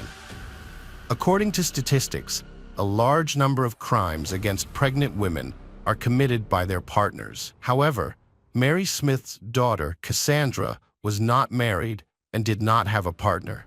Despite her age, Cassandra was not in a relationship with anyone. Mary was puzzled because Cassandra had gotten pregnant, but she had no information about the baby's father. Cassandra had been in frequent contact with someone, often calling and messaging them. However, the phone number of this person was not recorded in Cassandra's phone book, and Mary couldn't remember the number. This lack of information left Mary in the dark about the identity of her future grandchild's father. Cassandra frequently communicated with a person without saving their number, which was unusual. Typically, girls couldn't keep their relationships completely secret and would confide in at least one friend, especially when it came to sensitive topics like pregnancy. In this case, the friend was acquainted with police officers. In conversation with the police, Cassandra revealed that she had reunited with her former boyfriend, Colin Dudley. Although their initial relationship in 2004 was brief, it was surprising that they reconnected after 15 years apart. What was even more unexpected was that Colin, with whom Cassandra worked on a movie set in 2014, was the one who reached out to her. Colin reached out to Cassandra on Facebook, expressing condolences and sharing the recent loss of his father, with whom his wife Rebecca had a troubled history. Cassandra, motivated by kindness, agreed to meet Colin to offer comfort, but their encounter blossomed into a romantic connection. From 2014 onwards, Colin led a double life, juggling two families, with Cassandra as his mistress. When Cassandra discovered she was pregnant, she chose not to inform Colin, recalling his earlier statement that he didn't want children and was happy with Rebecca's infertility. Fearful that revealing the pregnancy would disrupt his primary family, Cassandra kept the news secret. However, as her belly grew, it became increasingly difficult to conceal. To avoid arousing Colin's suspicion, Cassandra stopped seeing him. Cassandra knew she couldn't keep her secret hidden forever. Lying about having another boyfriend would hurt Colin and lead to their breakup. So she made the difficult decision to tell him the truth. She was pregnant with his child. Over the phone, Colin initially remained silent, but then surprisingly expressed his delight at the news. Cassandra believed he was genuinely happy about it. Meanwhile, a detective arrived at Colin's house and knocked on the door. Colin's wife answered, and the detective, not wanting to discuss Colin's missing mistress in front of her, introduced himself as an old friend of Dudley's, avoiding any awkwardness. Colin quickly left the house with the detective, shutting the door behind him, and walked away from the house without even waiting for an introduction. He seemed to have been expecting their meeting. Colin thanked the detective for being discreet about his credentials in front of Rebecca. He spoke in short sentences, explaining that he had heard Cassandra was missing and found it extremely strange. He admitted he couldn't even guess where she might have gone. He told the detective that Cassandra had confided in him about her fight with her brother and was worried about it. He had advised her to make amends, but didn't know if she had taken his advice.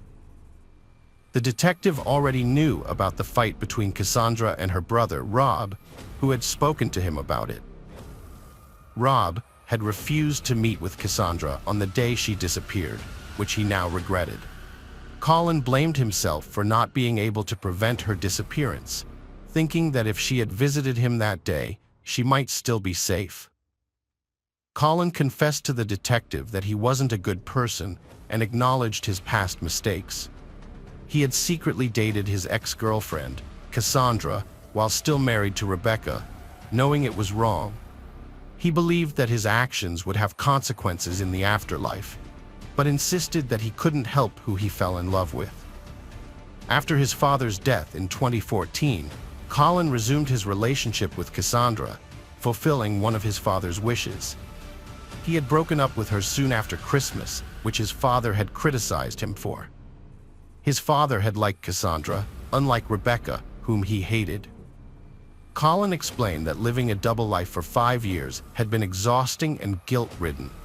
He made excuses to hide his late-night returns, pretending to go on business trips or fishing, which he despised. He even bought fish to deceive Rebecca, who would cook them, despite the smell making him sick.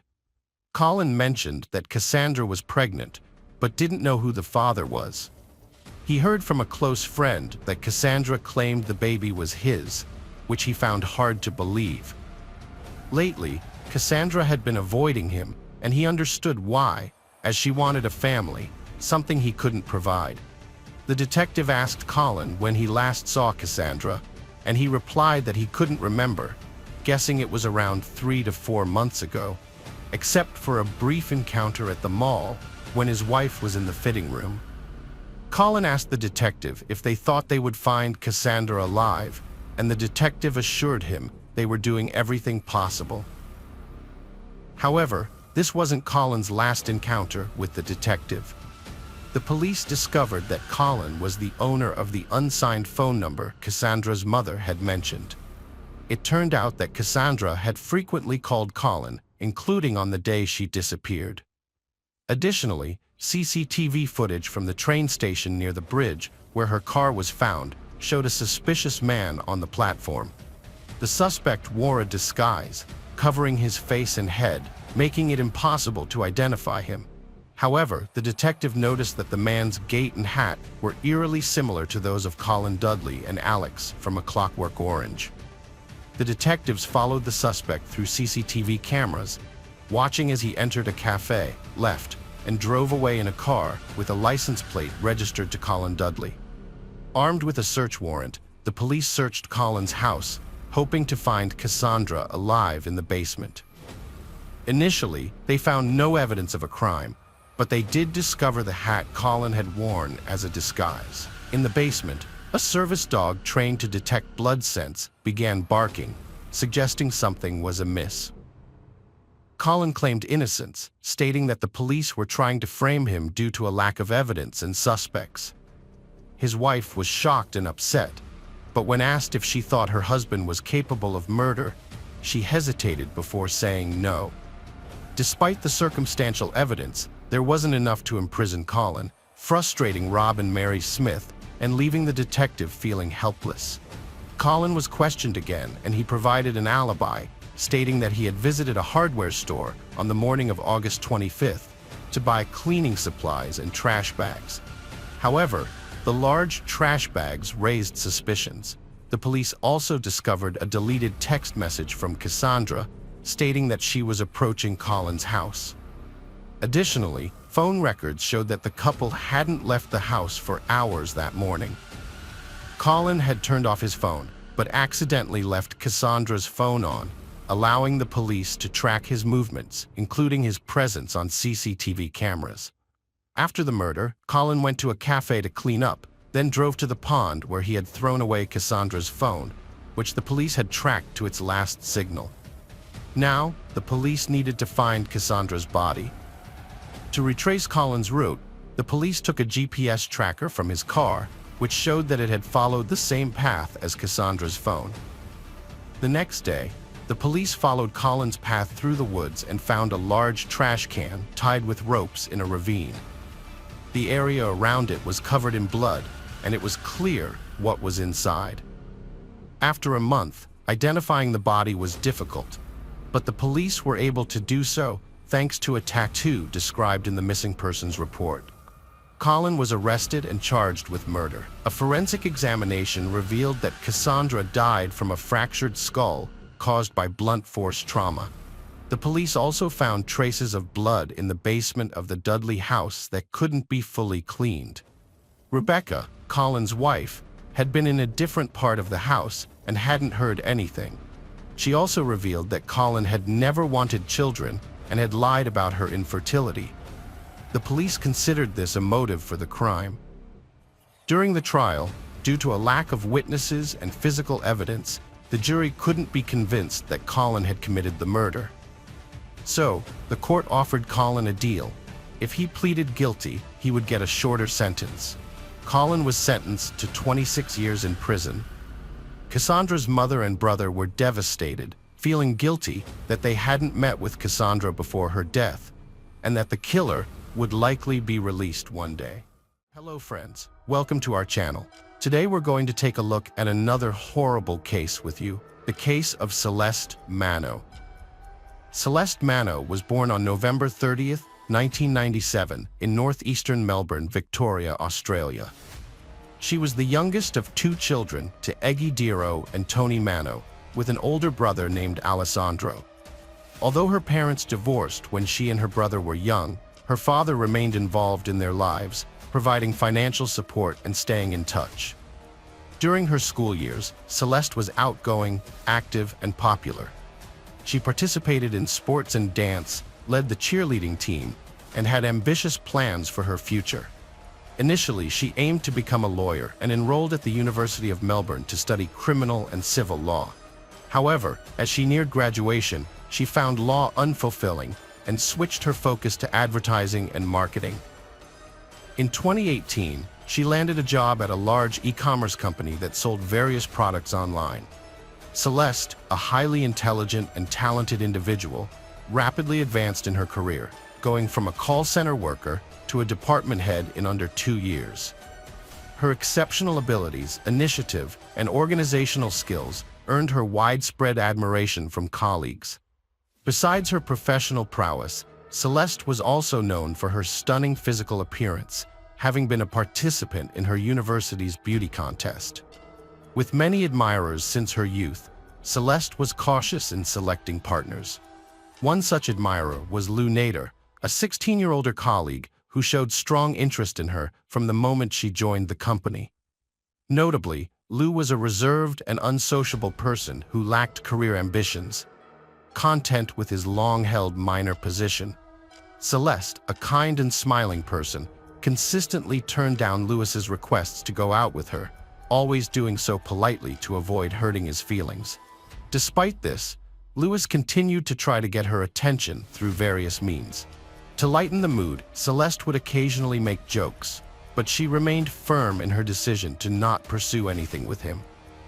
Louis, however, misinterpreted her behavior as a challenge and believed that Celeste was simply playing hard to get, vowing to win her over no matter what. Louis's persistent attention was awkward, annoying, and refused to fade. Celeste maintained her composure, hoping that he would eventually lose interest or focus on someone else. However, as time went on, Louis became increasingly obsessed with Celeste, and his infatuation did not go unnoticed by those around them.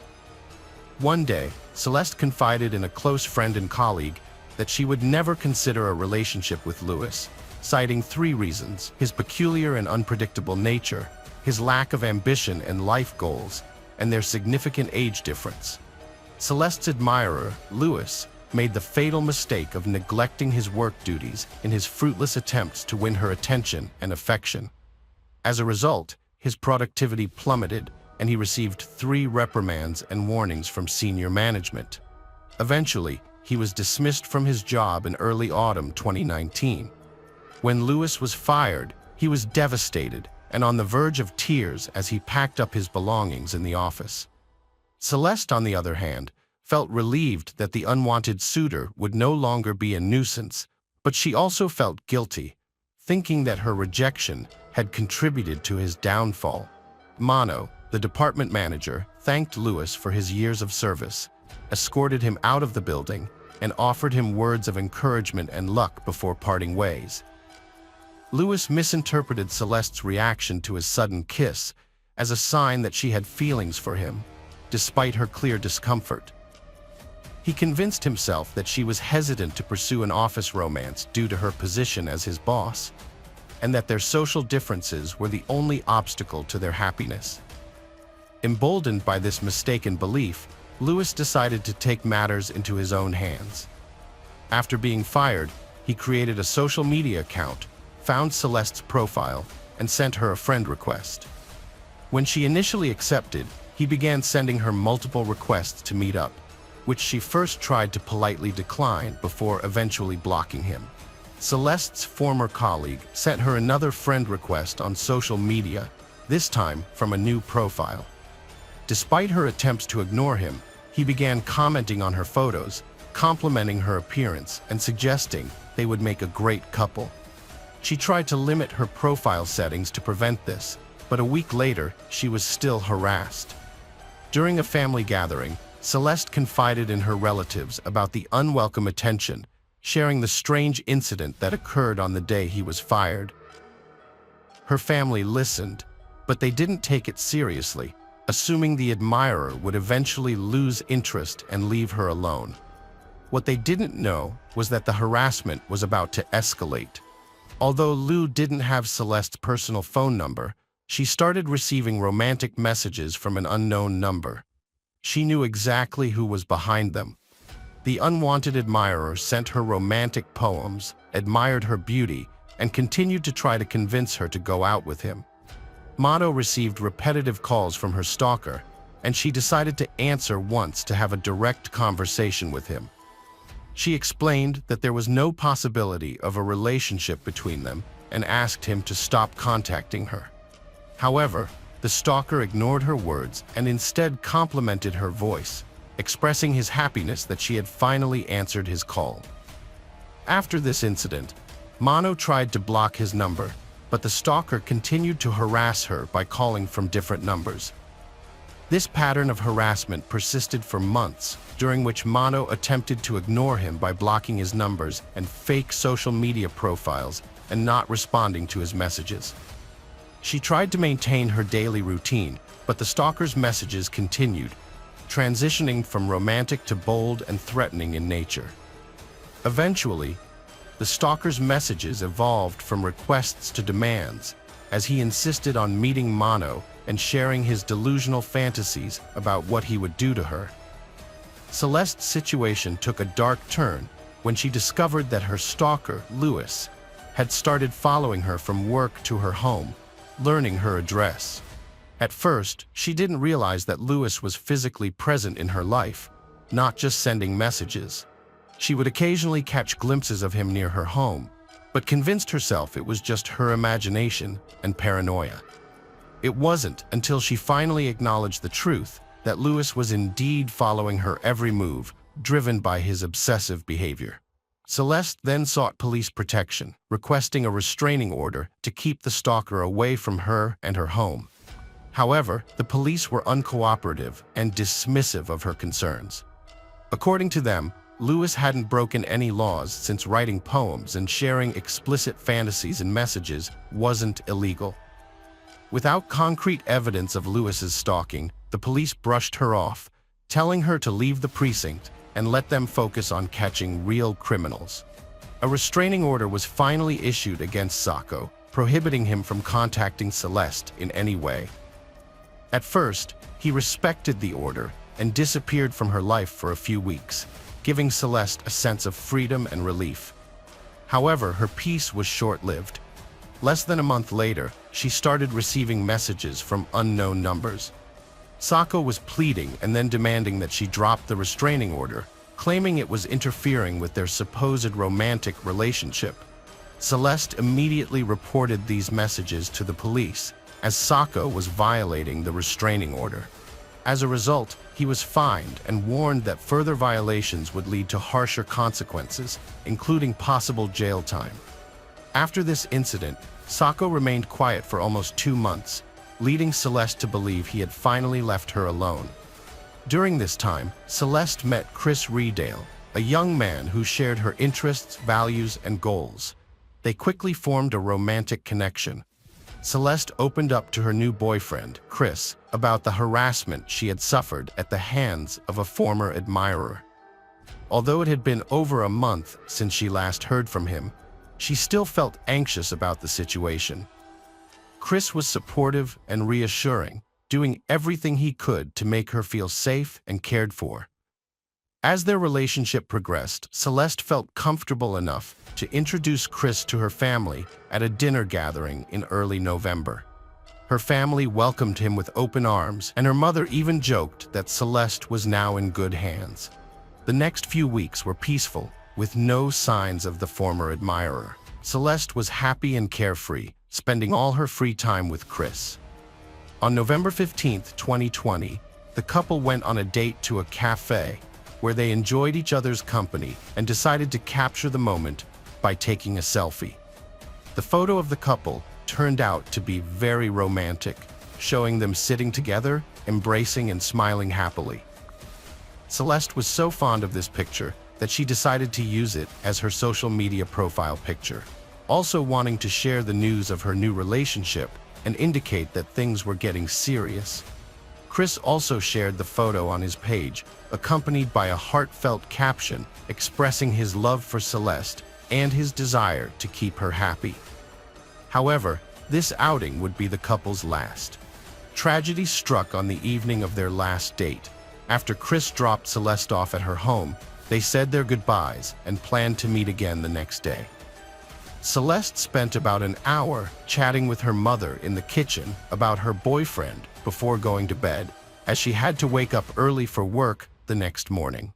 But on November 16, 2020, around 4 a.m., disaster struck when Eggy was awakened by the sound of breaking glass. Eggy was awoken by suspicious noises, followed by banging, screams, and commotion. At first, she thought the sounds were coming from outside, but soon realized they were inside her house. Panicked, she rushed to her daughter Celeste's room, throwing on her robe and jumping out of bed. When she opened the door, she saw someone fleeing the room through the broken window. She turned on the light to find her daughter lying in a pool of blood, covered in cuts and tiny shards of glass. Celeste struggled to breathe, her eyes wide open and staring upward. Eggy called emergency services and tried to stop the bleeding, but it was too late. By the time the police and doctors arrived, Celeste had passed away. The autopsy revealed over 20 stab wounds on her body, with a fatal blow to her heart. The police investigation concluded that the attack took less than 3 minutes, from the assailant breaking in through the window to the moment Eggy entered the room.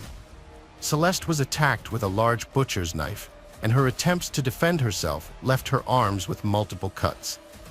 When investigators asked her mother, Eggy, if Celeste had any enemies, she mentioned Louis Sacco, who had been stalking and harassing Celeste for over a year with frequent calls and threatening messages. Other family members, friends, and colleagues confirmed this information. At the crime scene, the attacker left behind a large number of bloody fingerprints and DNA evidence on a fence he jumped over while fleeing, which also indicated that he had injured his hand. It was crucial to detain and question Louis immediately as the prime suspect and to verify all the evidence and witness statements. Louis was arrested on the same day, but he initially denied any involvement, claiming that he loved Celeste and would never harm her. However, forensic results soon confirmed that the bloody fingerprints found in Celeste's room and on the fence belonged to Louis. Additionally, law enforcement discovered that Louis had violated a restraining order, preventing him from approaching Celeste. Furthermore, surveillance footage showed that Louis had purchased a hammer and a large knife at a local hardware store on the evening before the attack. Lewis committed a horrific crime. He used a hammer to break into a woman's house through her window and then fatally attacked her with a knife. Lewis bought a knife and a hammer and then waited until nighttime to carry out his attack on Celeste's home. His actions seemed deliberate and premeditated, yet his behavior was also erratic, raising questions about his mental health. Notably, the 39-year-old man had never been married, still lived with his parents, had few friends, and struggled to hold down a job. Lewis was a nervous and introverted individual who struggled with social interactions. He also had a biological brother who was currently serving a long prison sentence for a crime. As a result, the court ordered a forensic psychiatric evaluation for Lewis. His attorney argued that instead of imprisonment, Lewis needed specialized treatment to address his mental health issues, which required professional attention. The victim's family was outraged by the argument that the criminal, Lewis, might avoid punishment by claiming insanity. However, psychiatric experts concluded that although Lewis suffered from mental disorders, he was fully aware of his actions during the crime and had even planned it in advance. As a result, Lewis was forced to stand trial, where he continued to claim that he was mentally ill and not responsible for his actions. Despite his efforts, the jury found him guilty on all counts, and he was sentenced to 36 years in prison with the possibility of parole after 30 years. The case highlighted the need for reform in Victoria's criminal laws, particularly regarding online stalking. Celeste, the victim, had reported Lewis to the police in 2020, but her complaint was not taken seriously because the law did not consider online harassment a crime.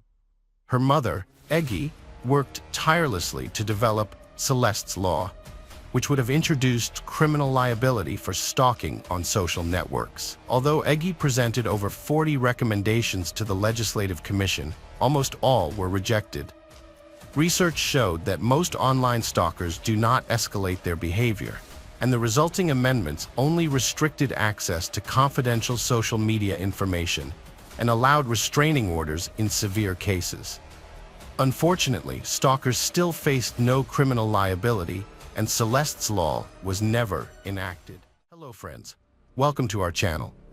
Today we're going to take a look at another horrible case with you, the case of Karina Vetrano.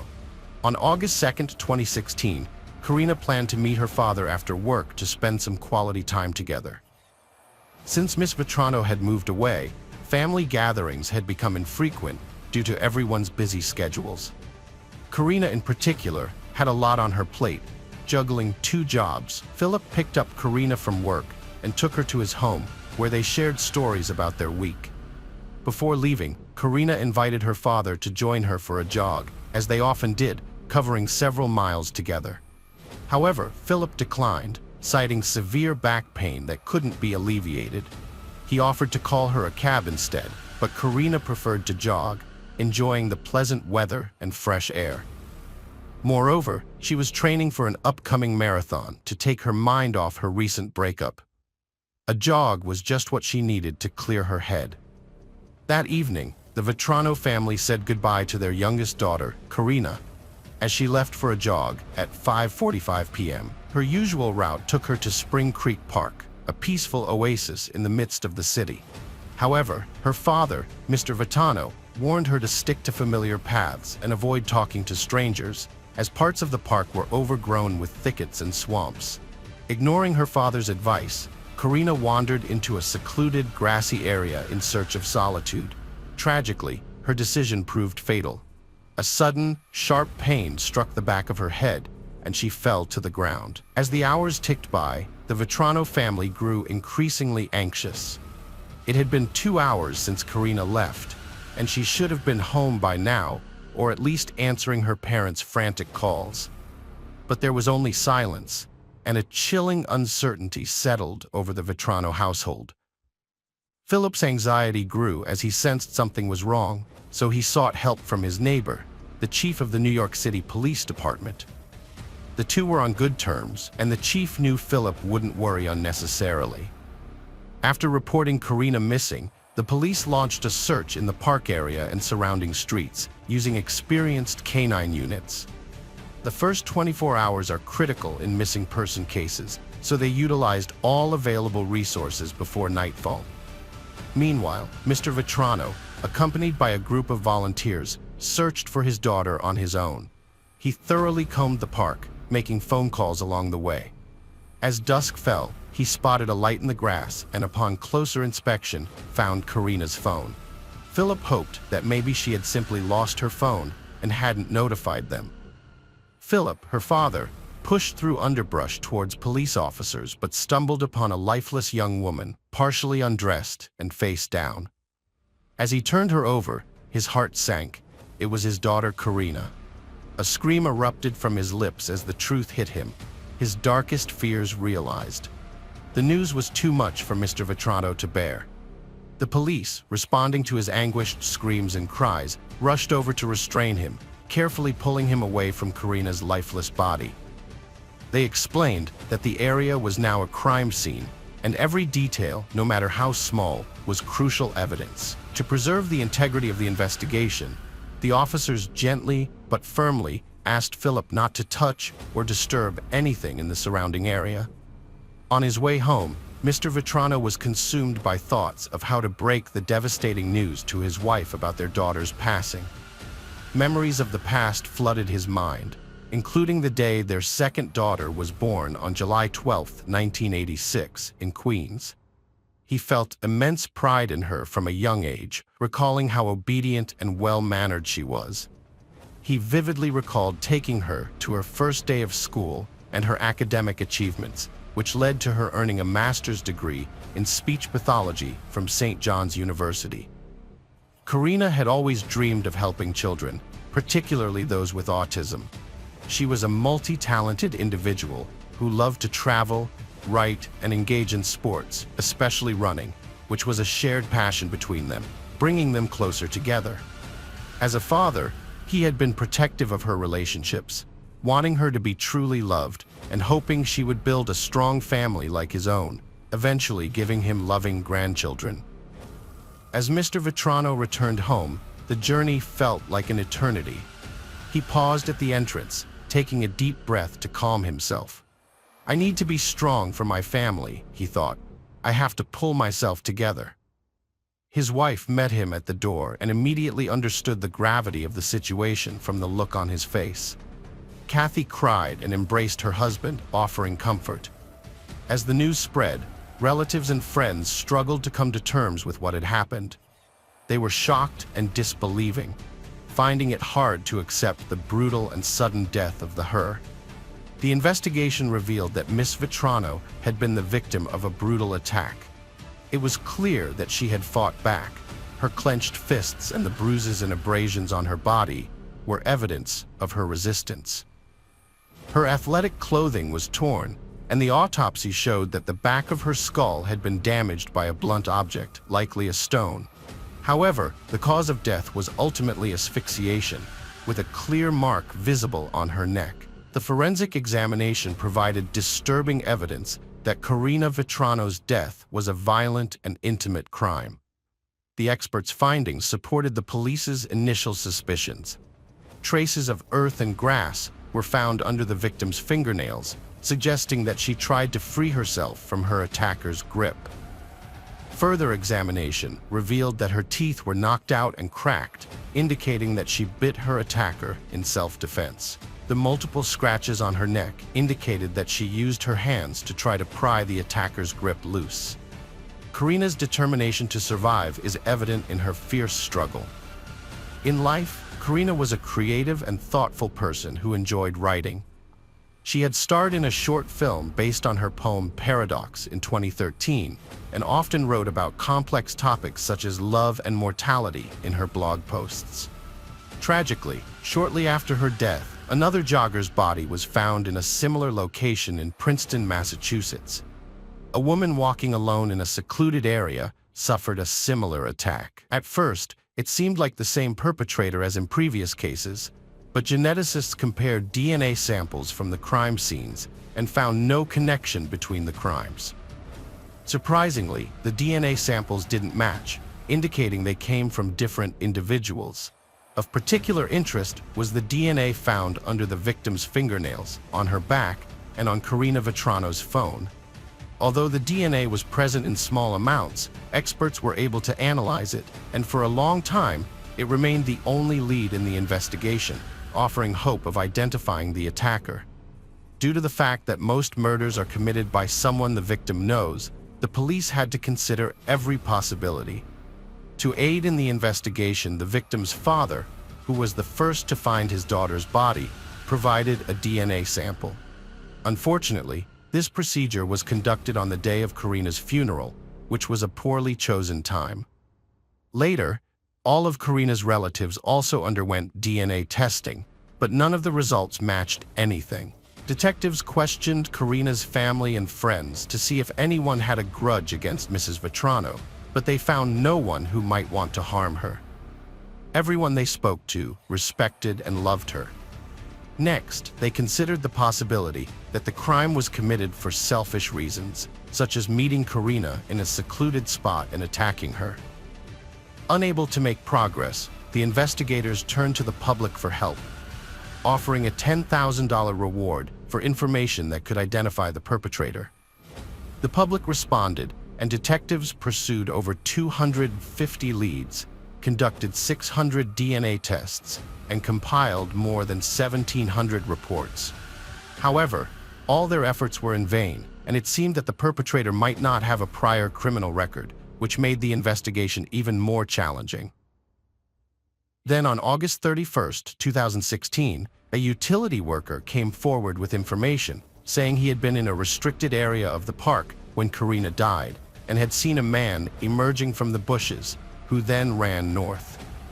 The New York Police Department created and distributed a sketch of the suspect based on a witness's testimony.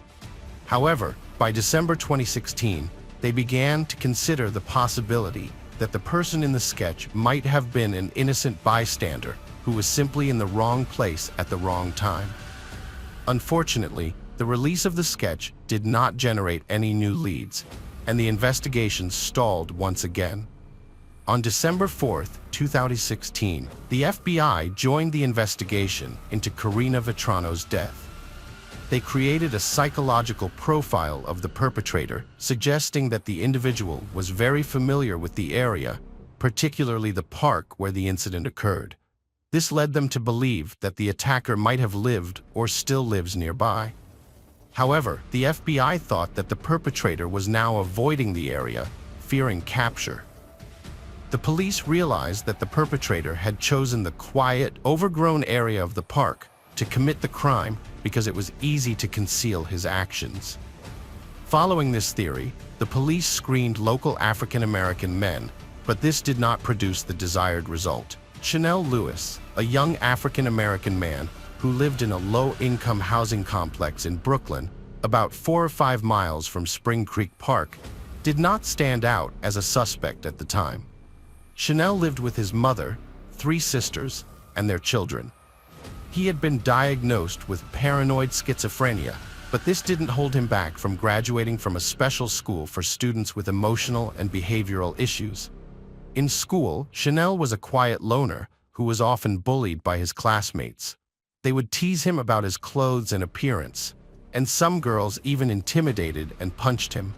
Although he would sometimes try to fight back, he was no match for his tormentors. Instead, he would often smirk and walk away, earning him the nickname African Lizard.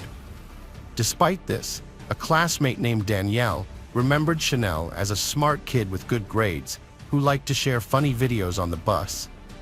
She never saw him be mean to anyone. There were some reports that Chanel had once talked about wanting to bring a knife to school when he was in middle school. However, the head of his school later transferred, Dr. Edward Dana, said that they had no record of such threats. During Chanel's time at his school, he never got in trouble and never made any threats towards his fellow students. Chanel Lewis had a tough time as a teenager, often facing bullying and experiencing trauma.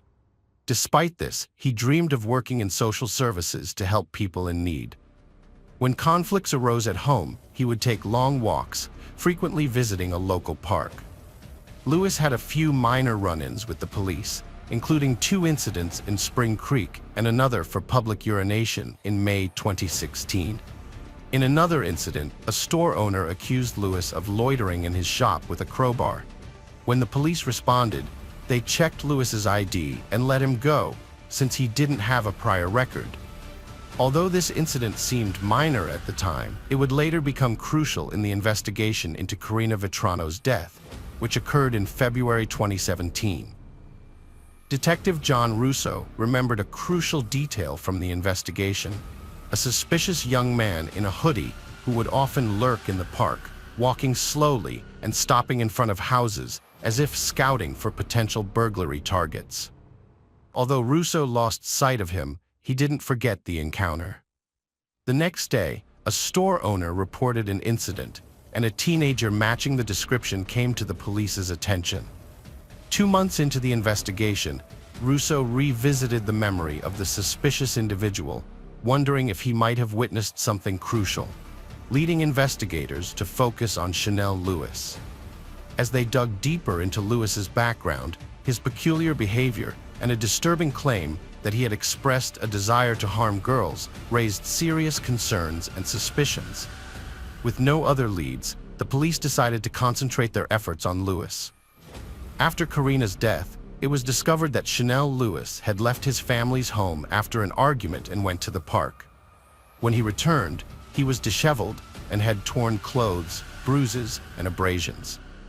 His mother asked what had happened, and Chanel claimed he was attacked. A witness's description of a man fleeing the park matched his account, which fit with the timeline of events. When investigators reviewed the medical records, they found Chanel's story plausible. However, they noticed similarities between Chanel's events and Karina Vetrano's case, raising suspicions. On February 4, 2017, Chanel voluntarily provided his DNA at the police station, which seemed unusual for someone who might be guilty. The interrogation of Lewis began the next day. He acknowledged being in the park on August 2, 2016, around 5 p.m., but specified that he was walking on dirt paths and listening to music. He admitted encountering Karina jogging with her phone. When detectives asked if something happened during their encounter, Lewis nodded and softly replied, "Yes." The response was cryptic, suggesting confusion. The investigators grew frustrated as Lewis struggled to provide a clear explanation. Finally, he stated, "I was angry, and things escalated. What happened, happened." The detectives remained skeptical, concerned that this vague admission might create doubt among jurors in a potential trial. They pressed Lewis for more information, and he eventually confessed to the crime. Chanel recalled that during the attack, his punches knocked out several of Karina's teeth and injured his own hand. The struggle lasted around 5 minutes, during which time Karina fiercely resisted, scratching and biting to avoid drawing attention. Lewis dragged her off the path and into the tall grass, where he attempted to undress and assault her. Despite being shocked, Karina continued to resist. Eventually, Chanel strangled her until she was no longer alive. When questioned about his relationship with the victim, Chanel claimed he had not known Karina before the attack and that it was a chance encounter. The motive behind the attack was unexpected and bizarre. Chanel's hatred and uncontrollable aggression were triggered by a neighborhood gang member playing loud music for hours on end. These negative emotions were then unleashed on Karina. Although the reason behind the attack was strange, investigators' confusion was resolved when DNA comparison results matched perfectly. The microscopic traces found on the victim's body and phone belonged to Chanel, leading the police and prosecutor to conclude that the case was solved and ready for court. Chanel Lewis's motive for killing Karina Vetrano seemed unlikely. However, it's possible that he had seen her before at the park with her father and had become interested in her. When she rejected him, he might have become angry and attacked her, leading to a tragic series of events. At the trial, which began on November 5, 2018, Lewis pleaded not guilty despite his earlier confessions to the authorities. His family also denied his involvement in the crime. The prosecution charged Lewis with murder and sexual assault, which carried a sentence of 25 years to life imprisonment. The debate about Lewis's guilt went beyond the courtroom, with the media also discussing the case. Lewis's defense team argued that his arrest was unlawful and that there was racial bias and discrimination. However, the judge dismissed these allegations, stating that the investigation was conducted legally. The prosecution presented DNA evidence that linked Lewis to the crime scene. The defense argued that the evidence was contaminated due to the large number of people present at the scene, including the victim's father. Nevertheless, a forensic biologist stated that the odds of the DNA belonging to someone else were incredibly low, 1 in 6 trillion. The prosecution also presented Lewis's phone records, which showed that he had searched for terms related to forgiveness and second chances in Catholicism. This raised the question, what was Lewis trying to atone for? The release of Lewis's confession video sparked further controversy, with the defense arguing that the confession was coerced and that the police had fabricated evidence. The defense suggested that the initial investigation was botched and that Lewis was made a scapegoat due to public pressure for an arrest. The jury was impressed by the defense's arguments, but ultimately they were unable to reach a verdict, leading to a mistrial on November 21, 2018. A retrial was scheduled for March 2019, and after 5 hours of deliberation, the jury found Lewis guilty of Karina Vetrano's murder. He was sentenced to life imprisonment without parole on July 23, 2019. Despite the defense's attempts to delay the trial, the jury found Lewis guilty. The case highlights the deep-seated prejudices and fears in society. Karina Vetrano's death serves as a grim reminder for women to be cautious. In the end, justice may have been served, but both families lost their children.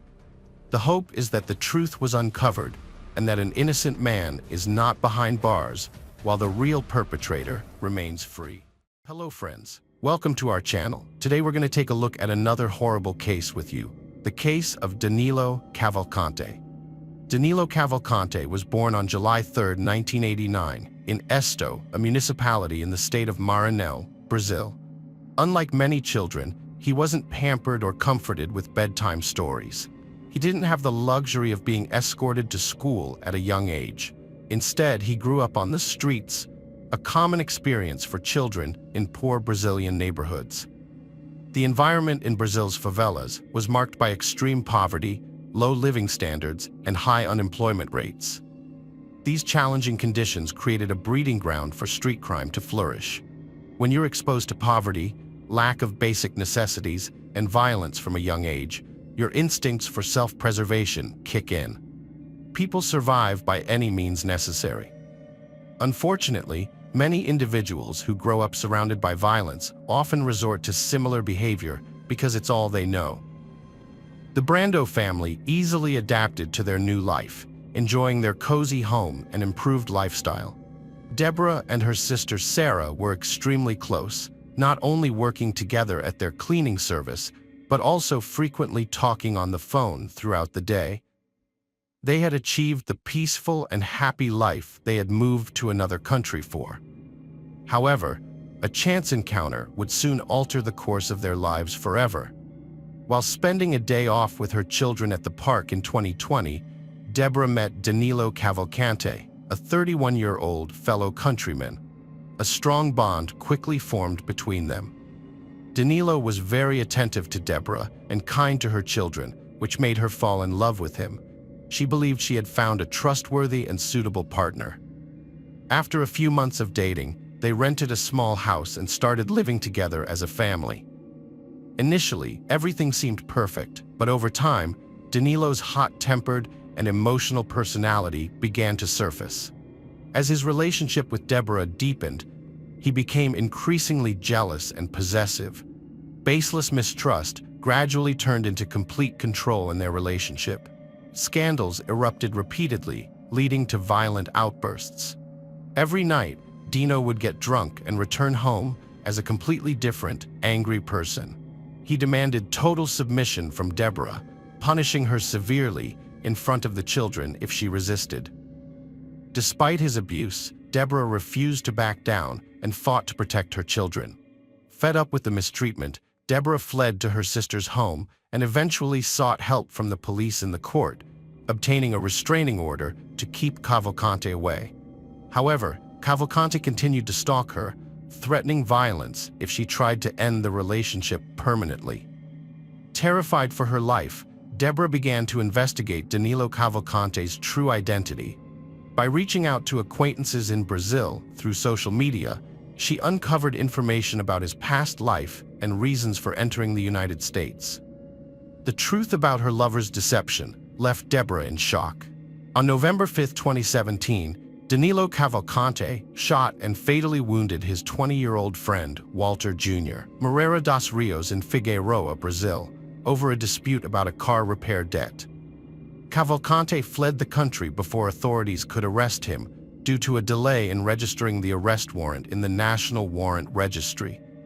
7 months later, in June 2018, a warrant was issued for his arrest. Cavalcante entered Puerto Rico illegally and obtained a fake ID, eventually settling in Chester County, Pennsylvania, where his sister lived.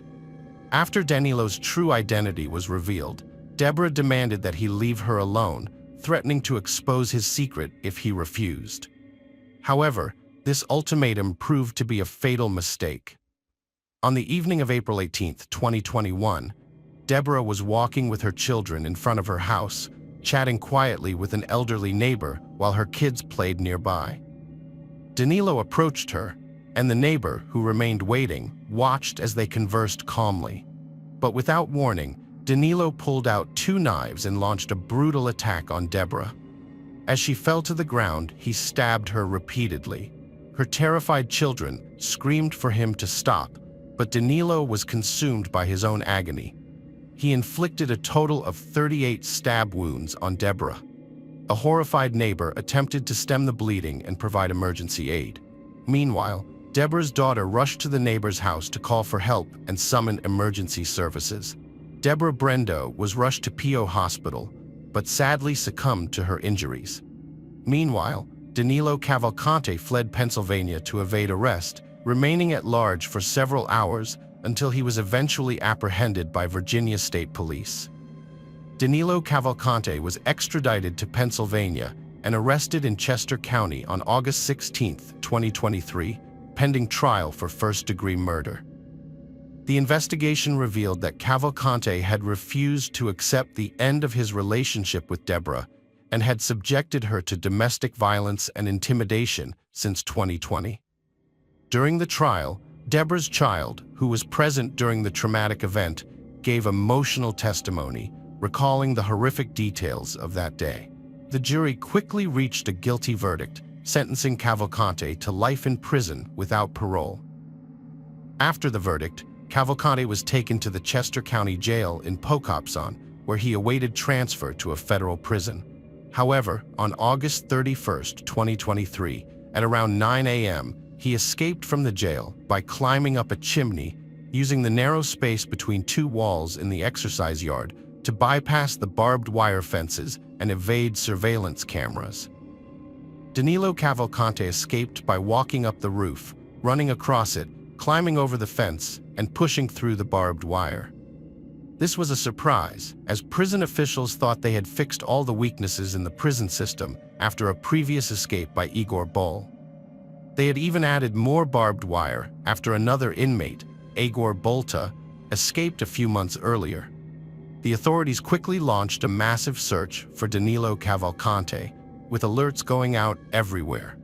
The Pennsylvania State Police Chief gave regular updates to the public through press conferences, asking residents to be vigilant and help track down the escaped prisoner. This strategy worked, and within hours, Danilo Cavalcante was spotted walking along a road about 2 miles west of the prison. On September 2nd, with the help of local residents, authorities used surveillance cameras to spot Cavalcante in the early morning hours. They quickly set up a search perimeter around the area, securing roads and railroads to prevent his escape, and offered a $10,000 reward for information leading to his capture. The initial search focused on a 2-mile radius around the jail in Pocopson Township and Chester County, which is heavily wooded. Just days after the escape, a local resident spotted Cavalcante in a creek bed, but he managed to flee into the woods before police arrived. The search continued, and the perimeter expanded after a week. A security camera then captured Cavalcante on film at Longwood Gardens, a popular botanical garden, nearly 3 miles from the jail and just south of the initial search area. The search team has been bolstered with more personnel and advanced equipment to locate Cavalcante. As part of their efforts, helicopters flew over the search area, broadcasting a recorded plea from Cavalcante's Portuguese-speaking mother, urging him to surrender peacefully. The next morning, a security camera detected Cavalcante on a property approximately 2 miles south of the prison. In response, police established a new perimeter around the facility, Longwood Gardens, and nearby schools, which were closed during the search. As the search entered its 6th day, tension mounted in the community. With a convicted murderer on the loose, locals were anxious for answers about Cavalcante's prison escape. In response, police advised Philadelphia residents in Chester County to take precautions, including locking doors and windows, securing vehicles, and staying indoors. Pennsylvania prisoner Danilo Cavalcante, 34, escaped and sparked a massive manhunt. On September 9th, a crucial breakthrough came when Cavalcante was spotted on a video intercom call at a former colleague's home near Phoenix, about 20 miles outside the original search perimeter. Cavalcante, who was skilled at altering his appearance, had shaved and changed into new clothes, allowing him to evade detection as he traveled across the state. He stole a van from a dairy store and drove it to Phoenixville, seeking help and shelter from acquaintances.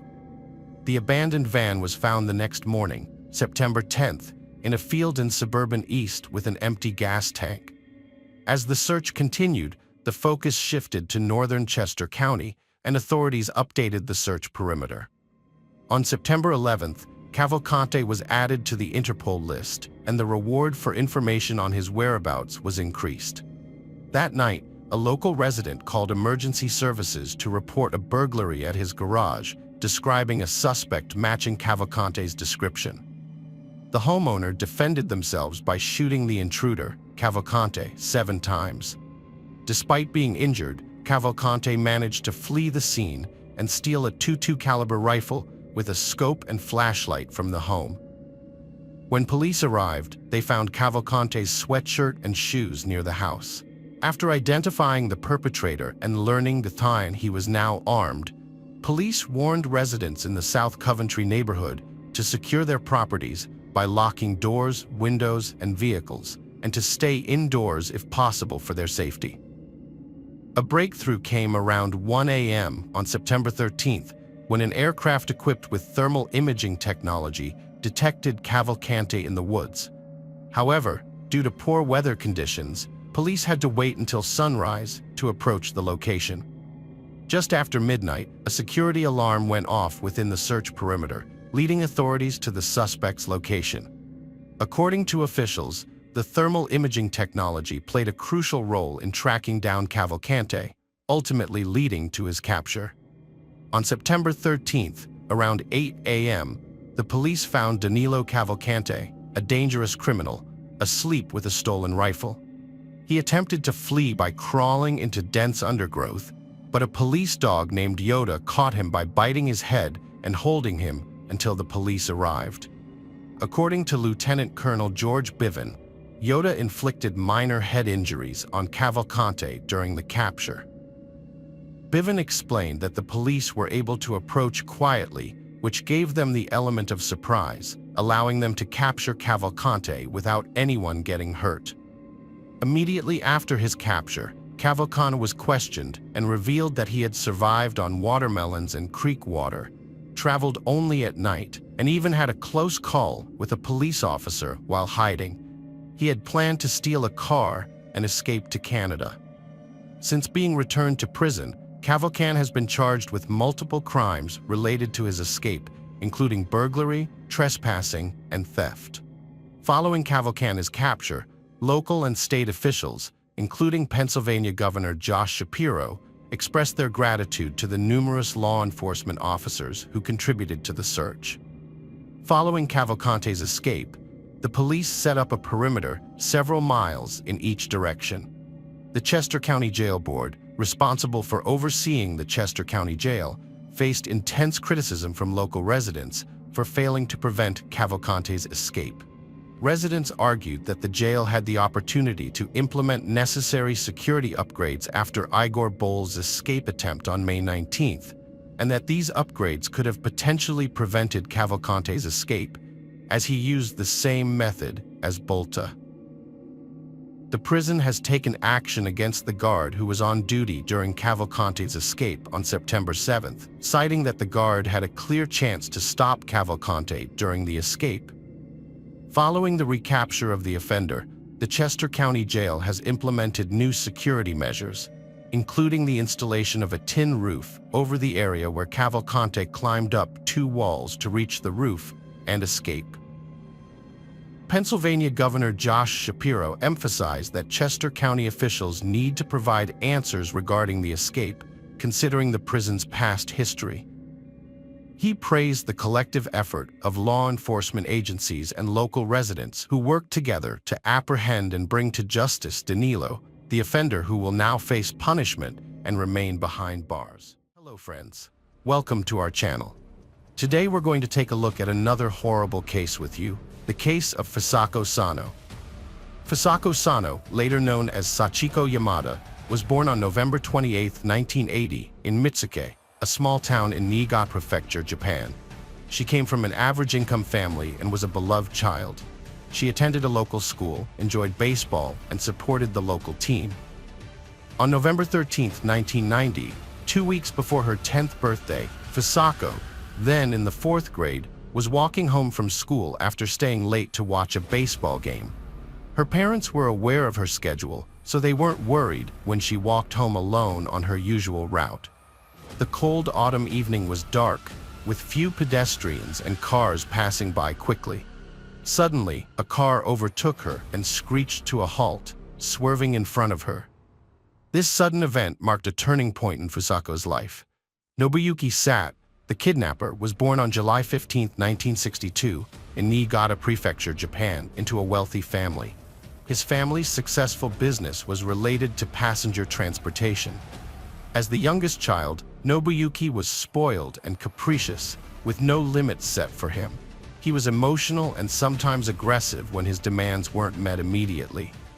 His father was 62, and his mother was 37 when he was born, and he had 5 older siblings from his father's previous marriage, but he didn't have a close relationship with them.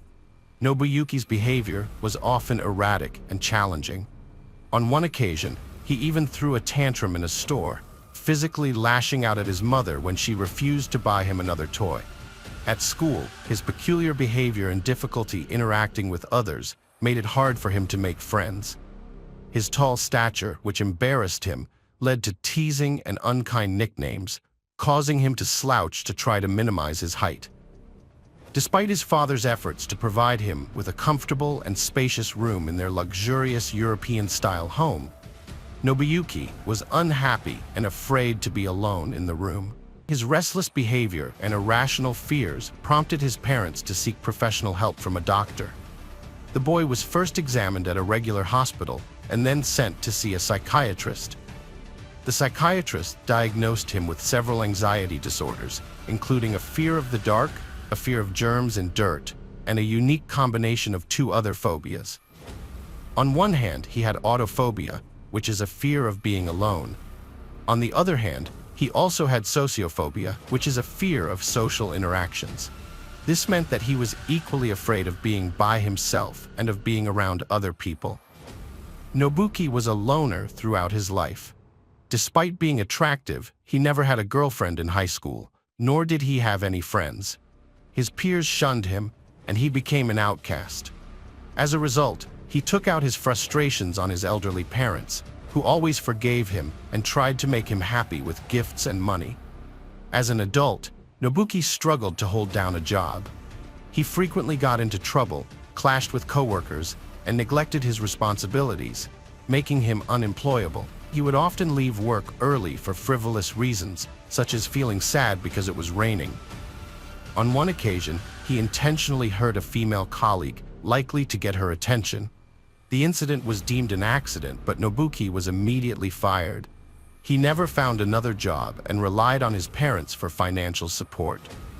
Over time, Nobuki became increasingly reclusive, rarely leaving his room, and his conflicts with his parents escalated. After a particularly heated argument, Nobuki set a fire in his own home, which nearly destroyed the entire house and its occupants. After being sent to a psychiatric clinic for compulsory treatment, Sato was diagnosed with manic depressive disorder, uncontrollable outbursts of aggression, and signs of misogyny, which involves intense dislike and hatred towards women. He stayed in the hospital for over a month before being discharged, deemed no longer a threat to others. For a while, Nobuyuki seemed calm and even started rebuilding and expanding his partially burned house. However, his efforts were short-lived, and he eventually abandoned the construction.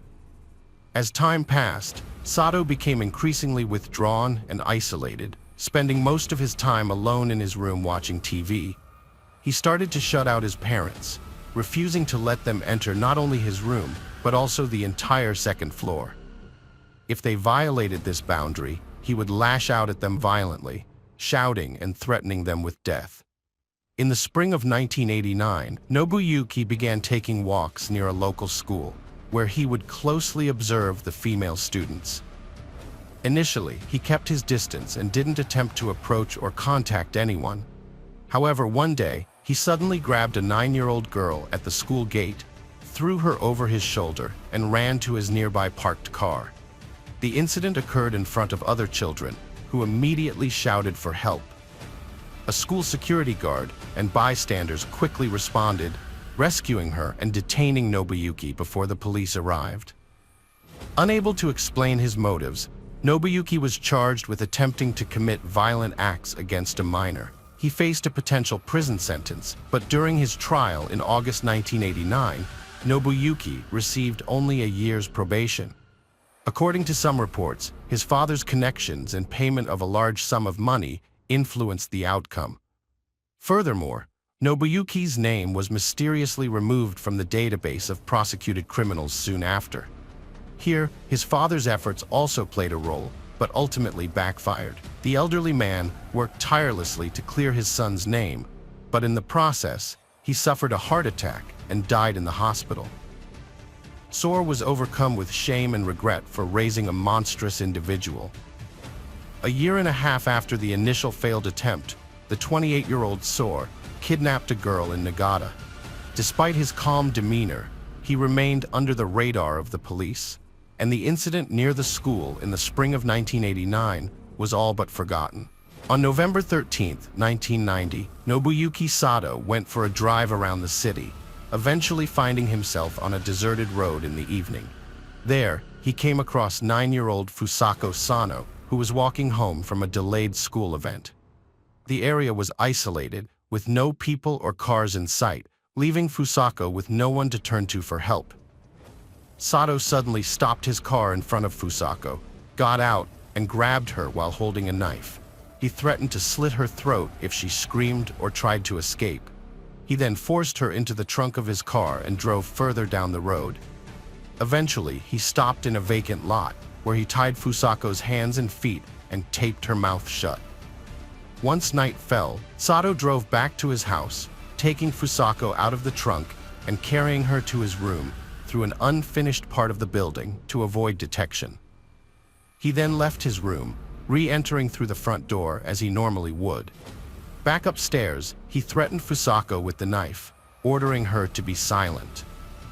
He tied her to the bed, warning her that if she tried to leave the room, look out the window, scream or cry, he would kill her and dispose of her body in the ocean where it would never be found.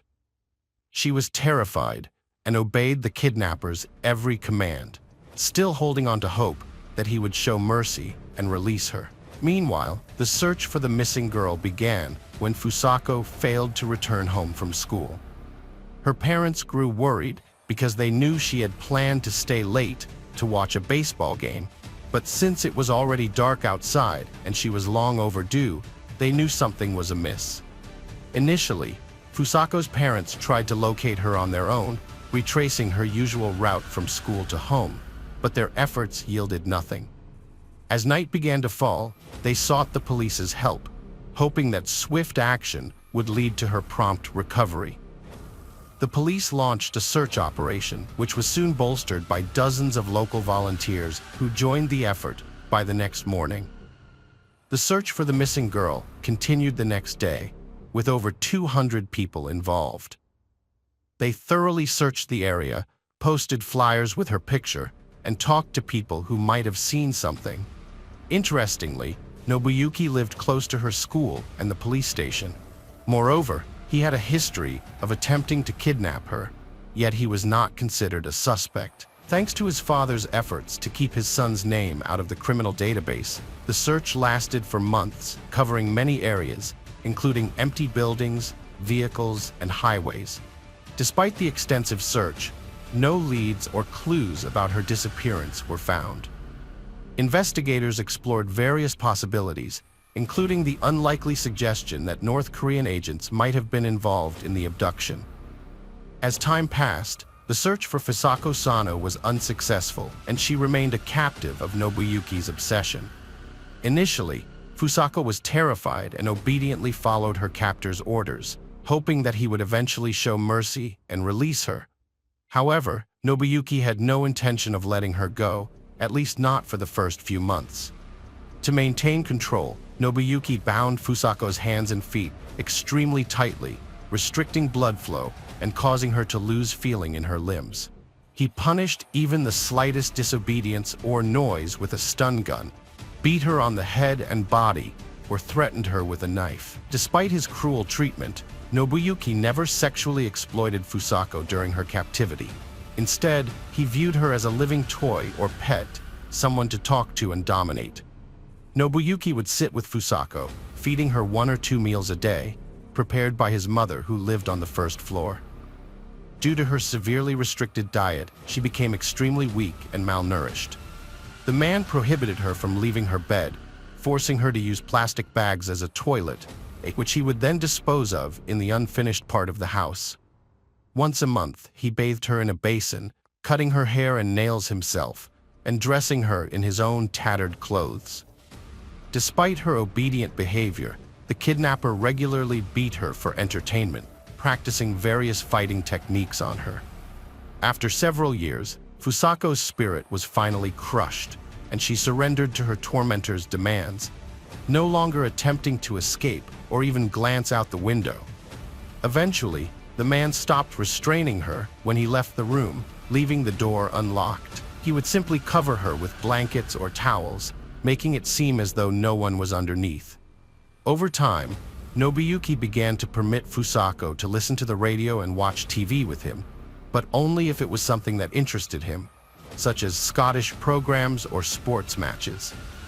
He also brought her comic books, which he loved. These were the only things Fusako had read during her years of confinement. For nearly a decade, a young girl was held captive in a small room, never speaking to anyone or leaving her confinement. She was mostly bedridden and had lost all will to resist, escape, or signal for help. Her captive was Nobuyuki, a violent son who lived with his mother on the first floor of the house.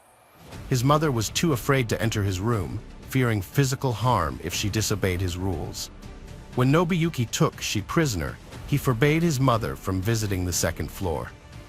On one occasion, even physically pushed her down the stairs when she tried to do so. In 1996, an elderly woman, Mrs. Sato, sought help from the police, alleging domestic violence by her son, who had physically abused her, forced her to follow his rules, and psychologically tormented her. However, the police were reluctant to intervene, convincing her to withdraw her statement and resolve the issue on her own. On 2 separate occasions, Mrs. Sato also sought help from a public health center, complaining about her son's aggressive behavior and requesting his hospitalization in a psychiatric facility. Unfortunately, her pleas were dismissed, and she was advised to persuade her son to seek help voluntarily. 4 years later, in January 2000, after enduring yet another brutal beating, Mrs. Sato made a desperate call to the hospital, requesting a medical team and law enforcement to be sent to her home. She was being held captive by her son, who had tied her up and used a taser on her multiple times. The authorities finally responded to a pensioner's complaints and visited her home. When they arrived with an ambulance and police car, her son Nobuyuki became agitated, aggressive, and resistant. Due to his behavior, the police had to restrain him with handcuffs, and medics administered a large dose of sedatives. The elderly woman confessed that she lived in fear of her son, whose behavior had become increasingly aggressive and unpredictable. She revealed that she had avoided the second floor of their home for years because her son had threatened to kill her if she went up there. The police decided to investigate the second floor and Nobuyuki's room. Upon entering, they found a pile of blankets on the bed that seemed to move slightly. When they pulled back the blankets, they were shocked to discover a thin, pale, and exhausted girl hidden underneath. When questioned, she quietly identified herself and explained that she had been kidnapped on her way home from school a long time ago. After the shocking discovery, Nayuki's mother was questioned in the room about the captive girl, but she appeared genuinely surprised and denied any knowledge of her presence in their home, claiming she only knew about her son and herself living there. The captive corroborated this, stating she had never seen Nayuki's mother before. Nuki confessed to the police that he had been immediately attracted to Fusako when he saw her walking along the road, and he wanted to take her home with him. He claimed to have taken good care of her, providing for her needs, washing and dressing her, and reading her comic books. Although he admitted to punishing her when she disobeyed, he insisted that he treated her with affection, like a friend.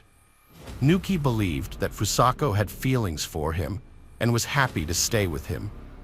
Nuki enjoyed talking to Fusako, discussing topics like soccer, music, and comic books, even though she didn't respond.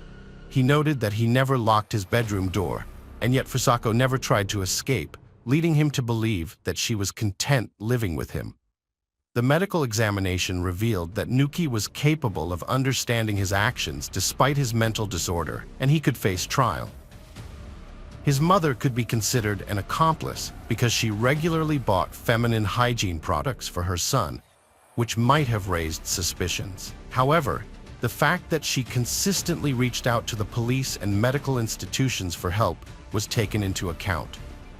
The case drew widespread attention before the trial began, and the local police faced severe criticism. They had previously prosecuted Nuki for attempting to kidnap a schoolgirl, but they failed to prevent him from carrying out his plan. As a result, the local police chief and the head of the regional police department were removed from their positions. In May 2000, Nuki was put on trial, where prosecutors examined every aspect of his actions to seek the maximum punishment. As a result, Nuki was found guilty and received a 14-year prison sentence.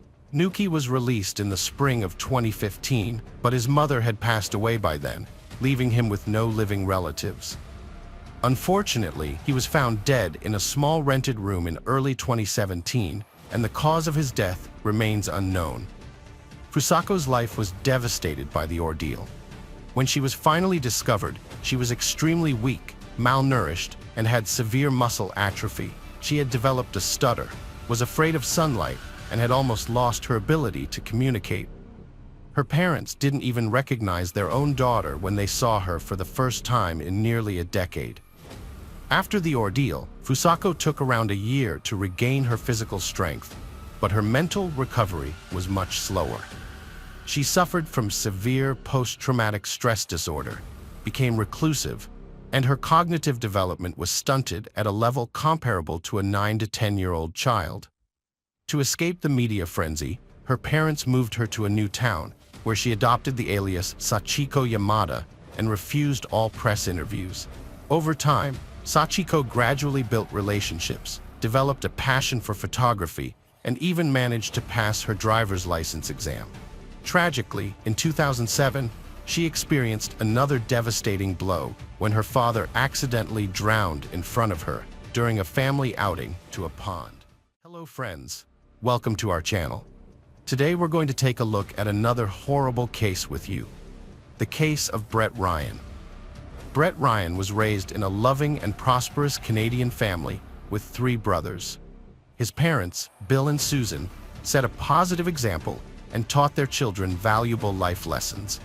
Bill worked at the Toronto Star daily newspaper and had diverse interests, while Susan managed the household and cared for her family without outside help. The whole family admired Susan, who showed equal love to all her sons. Although Brett seemed to get in trouble less often, it was because he had a talent for talking his way out of difficult situations. He was charismatic and well-liked by his peers. Brett's charm earned him many friends in school, and he went on to attend university after high school. However, he felt pressure to outdo his brothers, so he started a house painting business in the local newspaper. Initially, he did well and made his mother proud, but eventually he realized that it wasn't as fulfilling as he thought and had to drop out of university to focus on it. As his brothers graduated and found jobs, Brett stayed behind with his parents and younger brother, accumulating debt and struggling with depression. By 2007, his debt had reached $60,000, and he struggled to manage his finances, hiding his troubles behind volunteer work and kindness. Desperate and broke, Brett decided to rob a bank on October 28, 2007. He disguised himself with old clothes, a hat, and a scarf that covered his face, and limped into the bank on the outskirts of his neighborhood. After threatening a bank employee, he left with just over $1,000, realizing he would need to rob many more banks to settle his debts. After his first robbery, he was worried that the police would catch up with him, so he avoided going home for a few days. He told his mother he had a job in a nearby town and spent his nights sleeping in his car, periodically sneaking back to his house to check if the police were watching. Fortunately, everything seemed quiet, and no one was looking for him, which made him feel like he was doing things right. As he continued to rob banks, Brett changed his appearance each time. He stopped wearing his old clothes and instead bought second-hand ones or found them in the trash. After each heist, he would burn the clothes he wore. He also bought a fake beard from a costume store to disguise himself. The bank employees he threatened always remembered the bearded man, which helped to create a false identity.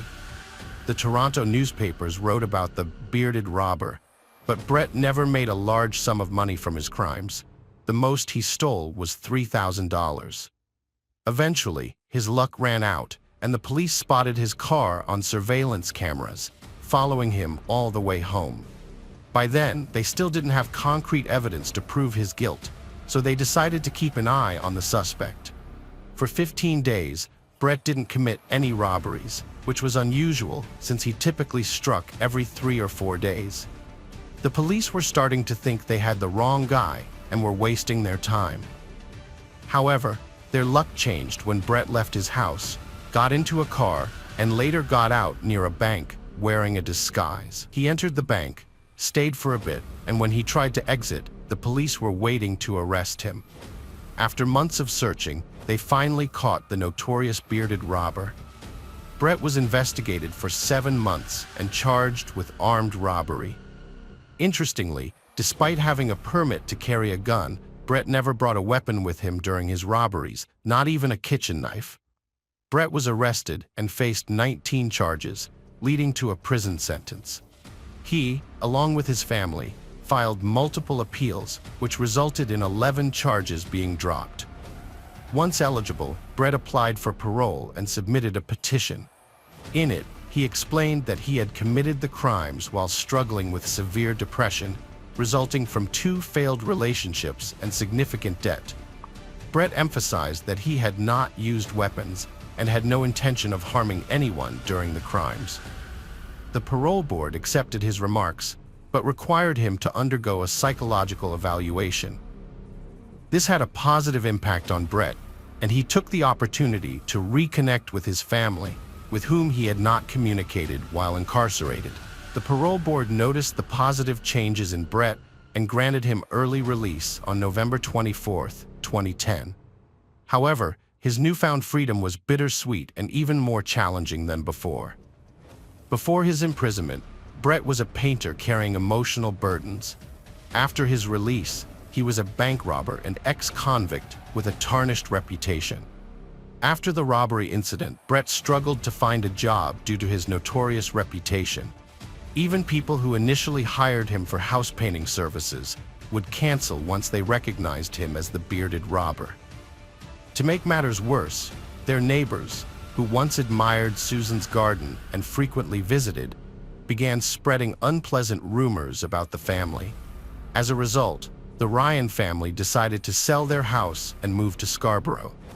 In their new location, Susan started a new garden and Brett managed to find a job at a trading company, although his salary was not high. Fortunately, his parents were able to support him financially as he worked to rebuild his university education. Brett continued to see a psychologist who consistently advised him to maintain a close relationship with his family. This advice proved to be valuable. Despite this, Brett's financial situation remained a challenge. However, his life took a positive turn in September 2011 when he met Kristen Baxter, a wonderful young woman who owned an apartment with a beautiful sea view.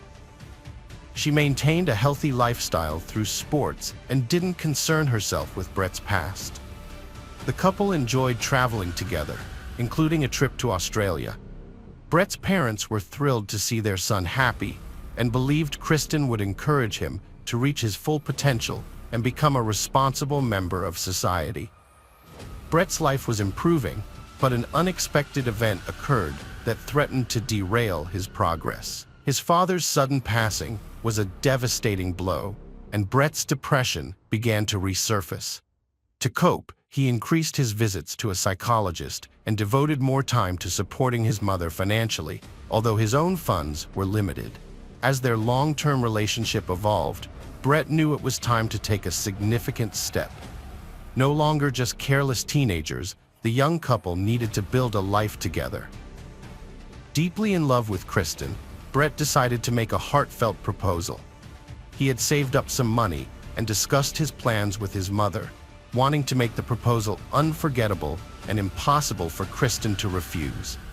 Susan understood what her son Brett was hinting at, so she gave him money to buy an engagement ring for his girlfriend Kristen. Previously, the couple had discussed their future together, and Kristen didn't need an extravagant gift to prove Brett's commitment.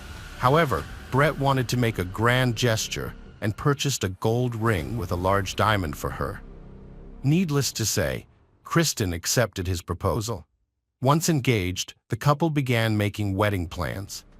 Brett agreed with Kristen's decisions, but he was shocked by how expensive everything was and how it made him worried about his job security. This motivated him to find a well-paying job to support their future together.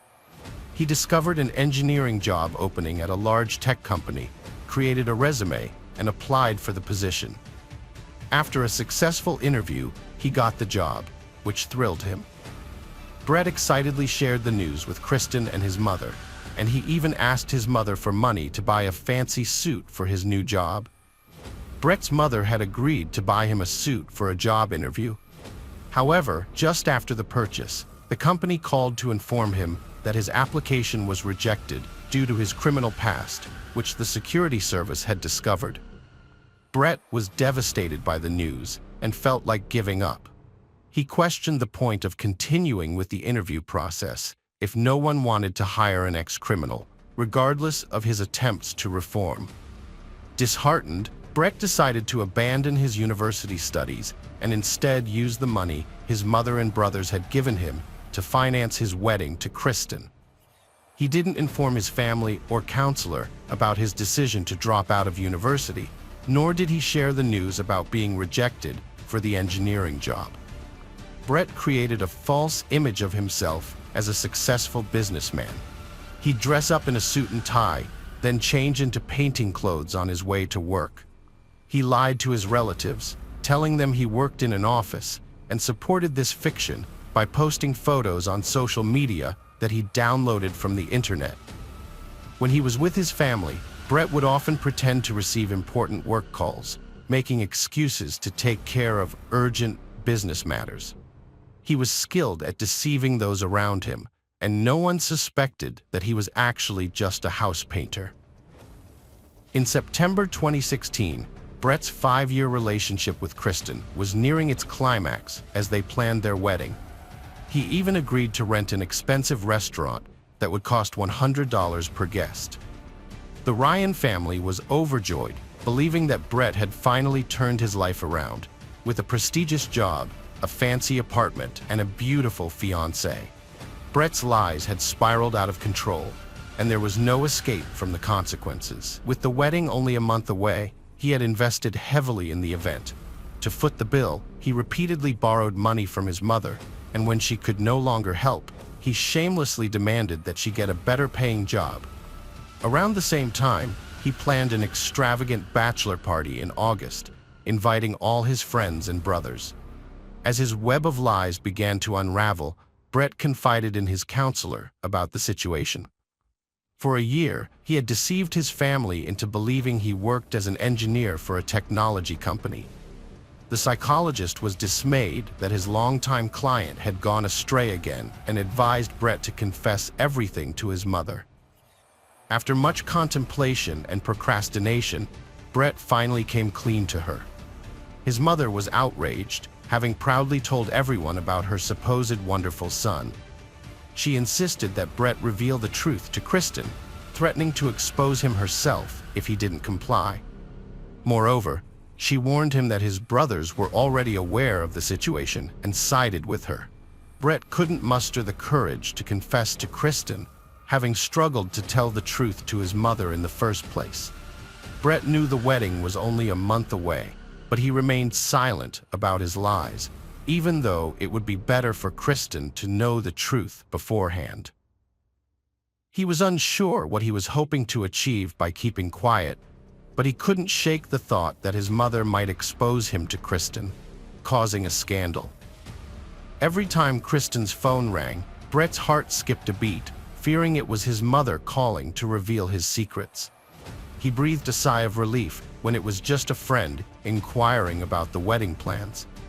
Desperate to stop his mother from interfering, Brett hatched a sinister plan. Because he was not allowed to use firearms due to his previous robbery conviction, he decided to use a crossbow, a silent and deadly weapon. Brett had learned how to shoot a crossbow from his late father, who used to practice target shooting in their garden. Though his father had taught him well, he never intended for Brett to use this skill for harm. Brett purchased the crossbow and arrows from a sporting goods store and hid them away, preparing to carry out his disturbing plan. Brett created an alibi to deceive others into thinking he was at home all day. He rigged a fan to turn on at a set time, which then moved a spoon across his computer keyboard, automatically posting pre-written comments on YouTube videos. On August 25th, Brett dressed in disguise to conceal his identity and left his house through the back door to avoid detection by security cameras. He took a train to his parents' house, intent on taking care of anyone who might threaten his and Kristen's well-being. When Brett arrived unexpectedly at his parents' house, his mother Susan was taken aback. Despite her poor health that day, Brett persisted in trying to convince her not to tell Kristen anything, eventually becoming angry and aggressive. Susan sensed something was wrong and, intimidated by her son's intense behavior, warned him that she had already called Christopher and he was on his way to their location. Brett's anger and adrenaline surged out of control as he ran to the garage to grab a crossbow. However, his emotional state prevented him from making a clear shot, so he instead used the butt of the gun to bludgeon his mother. To ensure she was dead, he placed plastic bags over her body and tightened a rope around her neck. Brett then loaded the crossbow with arrows and hid in the bushes, waiting for his brother Christopher to arrive. When Christopher called out for their mother or brother, Brett shot him in the neck from behind, causing his death within minutes. Susan, their mother, had also called their youngest brother Alexander, who was also shot in the neck, but the arrow didn't go deep enough, and he began screaming for help. Throughout the chaos, Leland was oblivious to the violence unfolding in the garage and garden, unaware that his own brother was committing the crimes. He slept in his second-floor room until a scream disturbed him. Rushing downstairs, Leland found Brett trying to strangle Alexander, and a fierce fight broke out between the two brothers. Once Leland gained the upper hand, he pushed Brett aside and ran to the neighbors to call the police. Brett realized he was trapped in the house with no escape, overwhelmed by the consequences of his actions. He acknowledged that he had ruined his life and there was no turning back. He took out his phone and wrote a letter to Kristen, begging for her forgiveness. When the police arrived, they found Brett sitting next to his brother Alexander, both of them covered in blood. Despite his injuries, Alexander was still alive, but later succumbed to his wounds in the hospital. Brett voluntarily handed himself over to the police, asking to be handcuffed and taken to the station. There, he confessed to the crimes and revealed the location of his mother's body, hidden under packages in the garage. He expressed regret, stating that he had never intended to kill Susan, only to scare her. However, he had planned to kill Christopher and Alexander, using them as witnesses to his twisted scheme. If they hadn't arrived that day, they would still be alive, just like they had been nearly 10 years prior. Brett attempted to justify his actions by citing his depression, but it didn't lessen his punishment. Despite confessing to the crimes without resistance and cooperating with the investigation, he received 3 life sentences, 1 for each murder. He will be eligible for parole in 2041. Leland, the sole survivor of the tragedy, has declined to speak to the press, but he is well known in Toronto for his traumatic experience. Welcome to our channel. Today, we're going to take a look at another horrible case with you. The case of Nathan and Crystal Maddox. Nathan and Crystal Maddox grew up on neighboring streets, fell in love, and later got married when Crystal became pregnant. Despite initial disapproval from Crystal's parents, they eventually accepted the relationship and even let the young couple get married. After their wedding, Nathan and Crystal started a family, having a daughter named Madison. However, their life was far from perfect. Nathan had to work hard to support his family, often traveling to Montana for work. Despite the distance, he remained devoted to his family, regularly sending money and visiting whenever possible. But one day, Nathan returned home from Montana to find his house empty and a note from Crystal saying she was leaving him. She claimed she didn't know where he was or when he would return, which was a lie, as Nathan had been regularly updating her on his whereabouts. The worst part was that she took their daughter Madison with her and even went to the police station, falsely accusing Nathan of neglecting his child in order to gain full custody. Nathan tried to visit his daughter Madison, but her mother's family, the Westfalls, kept pushing him away, relieved to be rid of him. Years passed, and Nathan returned to his hometown to be close to Madison. He didn't give up trying to see her, but he knew he needed a lawyer to get official custody and legal visitation rights. During this time, Nathan met Crystal, an old friend from childhood. They had gone to school together, but their paths diverged when Crystal moved to the city to attend university. However, she got married and started a family instead of pursuing a career. After her divorce, Crystal returned to her hometown with her 4 children. Nathan was immediately drawn to Crystal's energy and optimism. They got married in 2013, and Nathan worked at a warehouse while Crystal started a clothing business and opened a children's boutique. The family was doing well, and they could finally afford a good lawyer to help Nathan get custody of Madison. Madison was thrilled with her father's new family, including Crystal and her siblings. This made Kristen's parents, Lita and Paula Westfall, very resentful and afraid of losing their granddaughter. In 2012, Kristen had applied for full custody of Madison, and the battle dragged on for 2 years. However, Crystal's presence in Nathan's life changed everything. With a stable family and a good job, Nathan was granted visitation rights and he was ecstatic. In October 2013, the judge allowed supervised visits with Madison. On January 18, 2014, Nathan and Crystal attended a Sunday service at Mount Carmel Church, planning to take Madison for a walk afterwards. But as they left the church, 3 loud shots were heard. Nathan and Crystal were shot and killed, shocking the small town. The police investigation revealed that Nathan and Crystal were shot in the head with a .30 caliber rifle, and Nathan was also shot in the thigh with a 20-gauge shotgun, indicating that there were 2 shooters.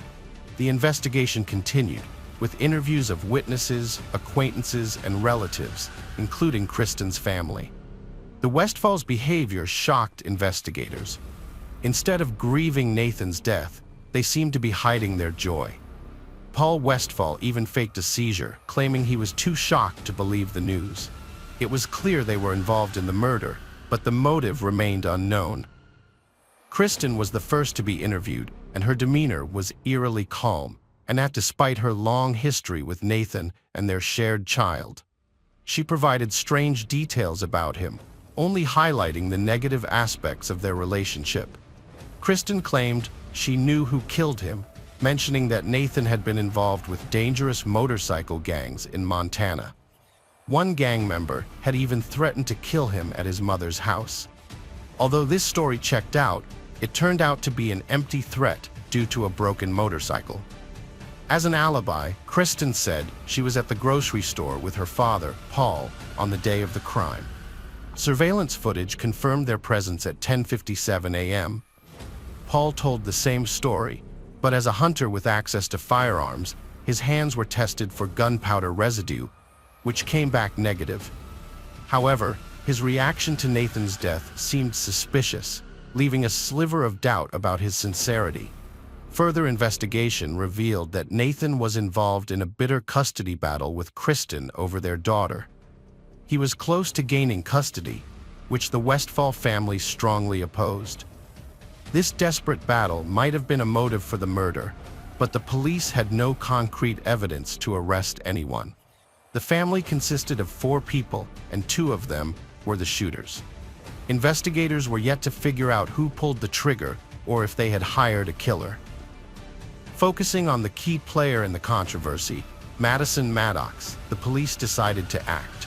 They removed her from the home, citing safety concerns, and searched the house. The search yielded disturbing results.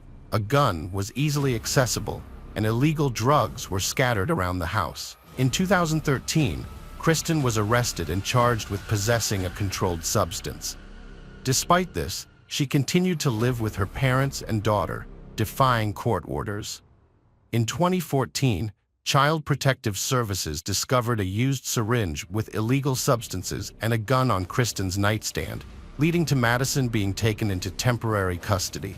The authorities wanted to place Madison in foster care due to the presence of illegal substances and a gun in the Westfall home. However, there was no direct evidence linking the Westfalls to the Maddox murder, and cross-examinations did not produce the desired results.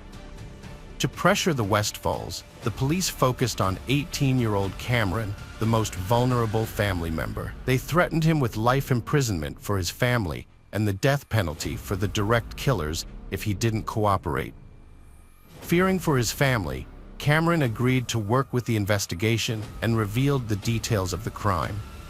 The murder of the young couple, Maddox, was carefully planned by the Westfall family to eliminate Nathan from his role as father. This was due to a bitter custody dispute between Nathan and his ex-wife, Kristen, who had the support of her family. The Westfalls were determined to keep Madison from her father, and when the judge allowed Nathan multiple visitations, it became clear he could win the trial. Kristen and her family plotted a scheme to remove Nathan from Madison's life. They tried to find someone to kill him, but when that failed, Kristen and her father decided to do it themselves. On January 18th, the family attended church, and Kristen and Paul created an alibi by posing as customers at a distant store to get on CCTV cameras. Meanwhile, Lita Westfall, Kristen's mother, attended the church service with Madison and informed Paul of Nathan and Crystal's departure. She called 911 immediately after the murder. Cameron played a role in concealing the evidence, discarding the gun used in the murder near a remote church and at a lake. He later cooperated with authorities, revealing that Kristen came up with the idea and the family went along with it. The police arrested Kristen, her brother Cameron, and her parents, Paul and Lita Westfall, and charged them with organized crime. Kristen and Paul were the ones who pulled the trigger, while Cameron and Lita acted as willing accomplices. Although Lita was at the church during the incident, phone records showed she informed her daughter and husband of the couple's whereabouts. The trial was lengthy, with each member of the Westfall family tried separately. Paul Westfall was initially found mentally unfit, but was later deemed competent and faced the death penalty along with Lita. To avoid the death penalty, they agreed to a plea bargain with the DA's office. Paul Westfall took a plea bargain with the prosecution, pleading guilty to the charges and receiving a life sentence without parole. Lita Westfall, his wife, also took a plea bargain, pleading guilty to organized criminal activity. She will be eligible for parole in 2046 and is currently incarcerated at Mountain View Prison in Gatesville, Texas. Kristen Westfall, the daughter of Paul and Lita, pleaded not guilty to all charges against her, claiming her family was crazy and she was the only sane one.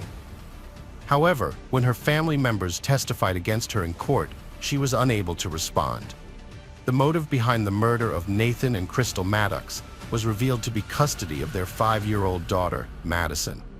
Kristen did not want Nathan to have unrestricted access to Madison and wanted to control her father's communication with the child. The trial took over a week, and with overwhelming evidence against her, the jury found her guilty of capital murder in just 8 hours. She was sentenced to life in prison without parole. Cameron Westfall, the youngest member of the family, was charged with 2 counts of tampering with evidence. He pleaded guilty and received a deferred sentence, contingent upon him testifying against his family. He faced up to 10 years in prison on each charge. Although he claimed to have had no involvement in the actual shooting, phone records showed that his mother had texted her husband and daughter during the crime. Cameron is currently incarcerated at the Huntsville Correctional Facility in Texas and is expected to be released in 2025. The case was highly publicized and shook the community of Colmsnale, Texas, to its core. The Westfall family's brutal crime was committed outside Mount Carmel Baptist Church, where Nathan and Crystal Maddox were shot and killed in 2014. In 2016, a judge sentenced Cameron to 10 years in prison, and his mother received a life sentence the following year. Lloyd Paul was also sentenced to life in prison after pleading guilty to first-degree murder, which meant he could not appeal his sentence. Kristen Westfall, the mastermind behind the crime, received a life sentence without parole. The legal battle for custody of Madison Maddox, Kristen's daughter, continued even after the Westfall family was sentenced. Nathan Maddox's father, Jim, filed a petition to become the primary guardian of his granddaughter. It's worth noting that many people die in custody battles every year, and instead of making children happier, these battles often leave them with psychological problems. The Westfall family, who were devout churchgoers, were willing to kill to achieve their goals, hiding behind their concern for Madison. Nathan, Madison's father, was not a bad person and loved his daughter. However, his ex-wife Kristen was filled with hatred towards him, particularly because he had started a new family and found happiness with his new partner, Crystal. Kristen was able to manipulate her family against Nathan, leading to the tragic events that unfolded. The custody dispute started before Nathan and Crystal's relationship, and in the end, there is only one loser, Madison. Hopefully, when she grows up, she will not remember the selfishness of the adults who used her for their own gain, claiming to act out of love. If they truly loved her, they would have worked to build a normal relationship for her sake, rather than pursuing their own interests.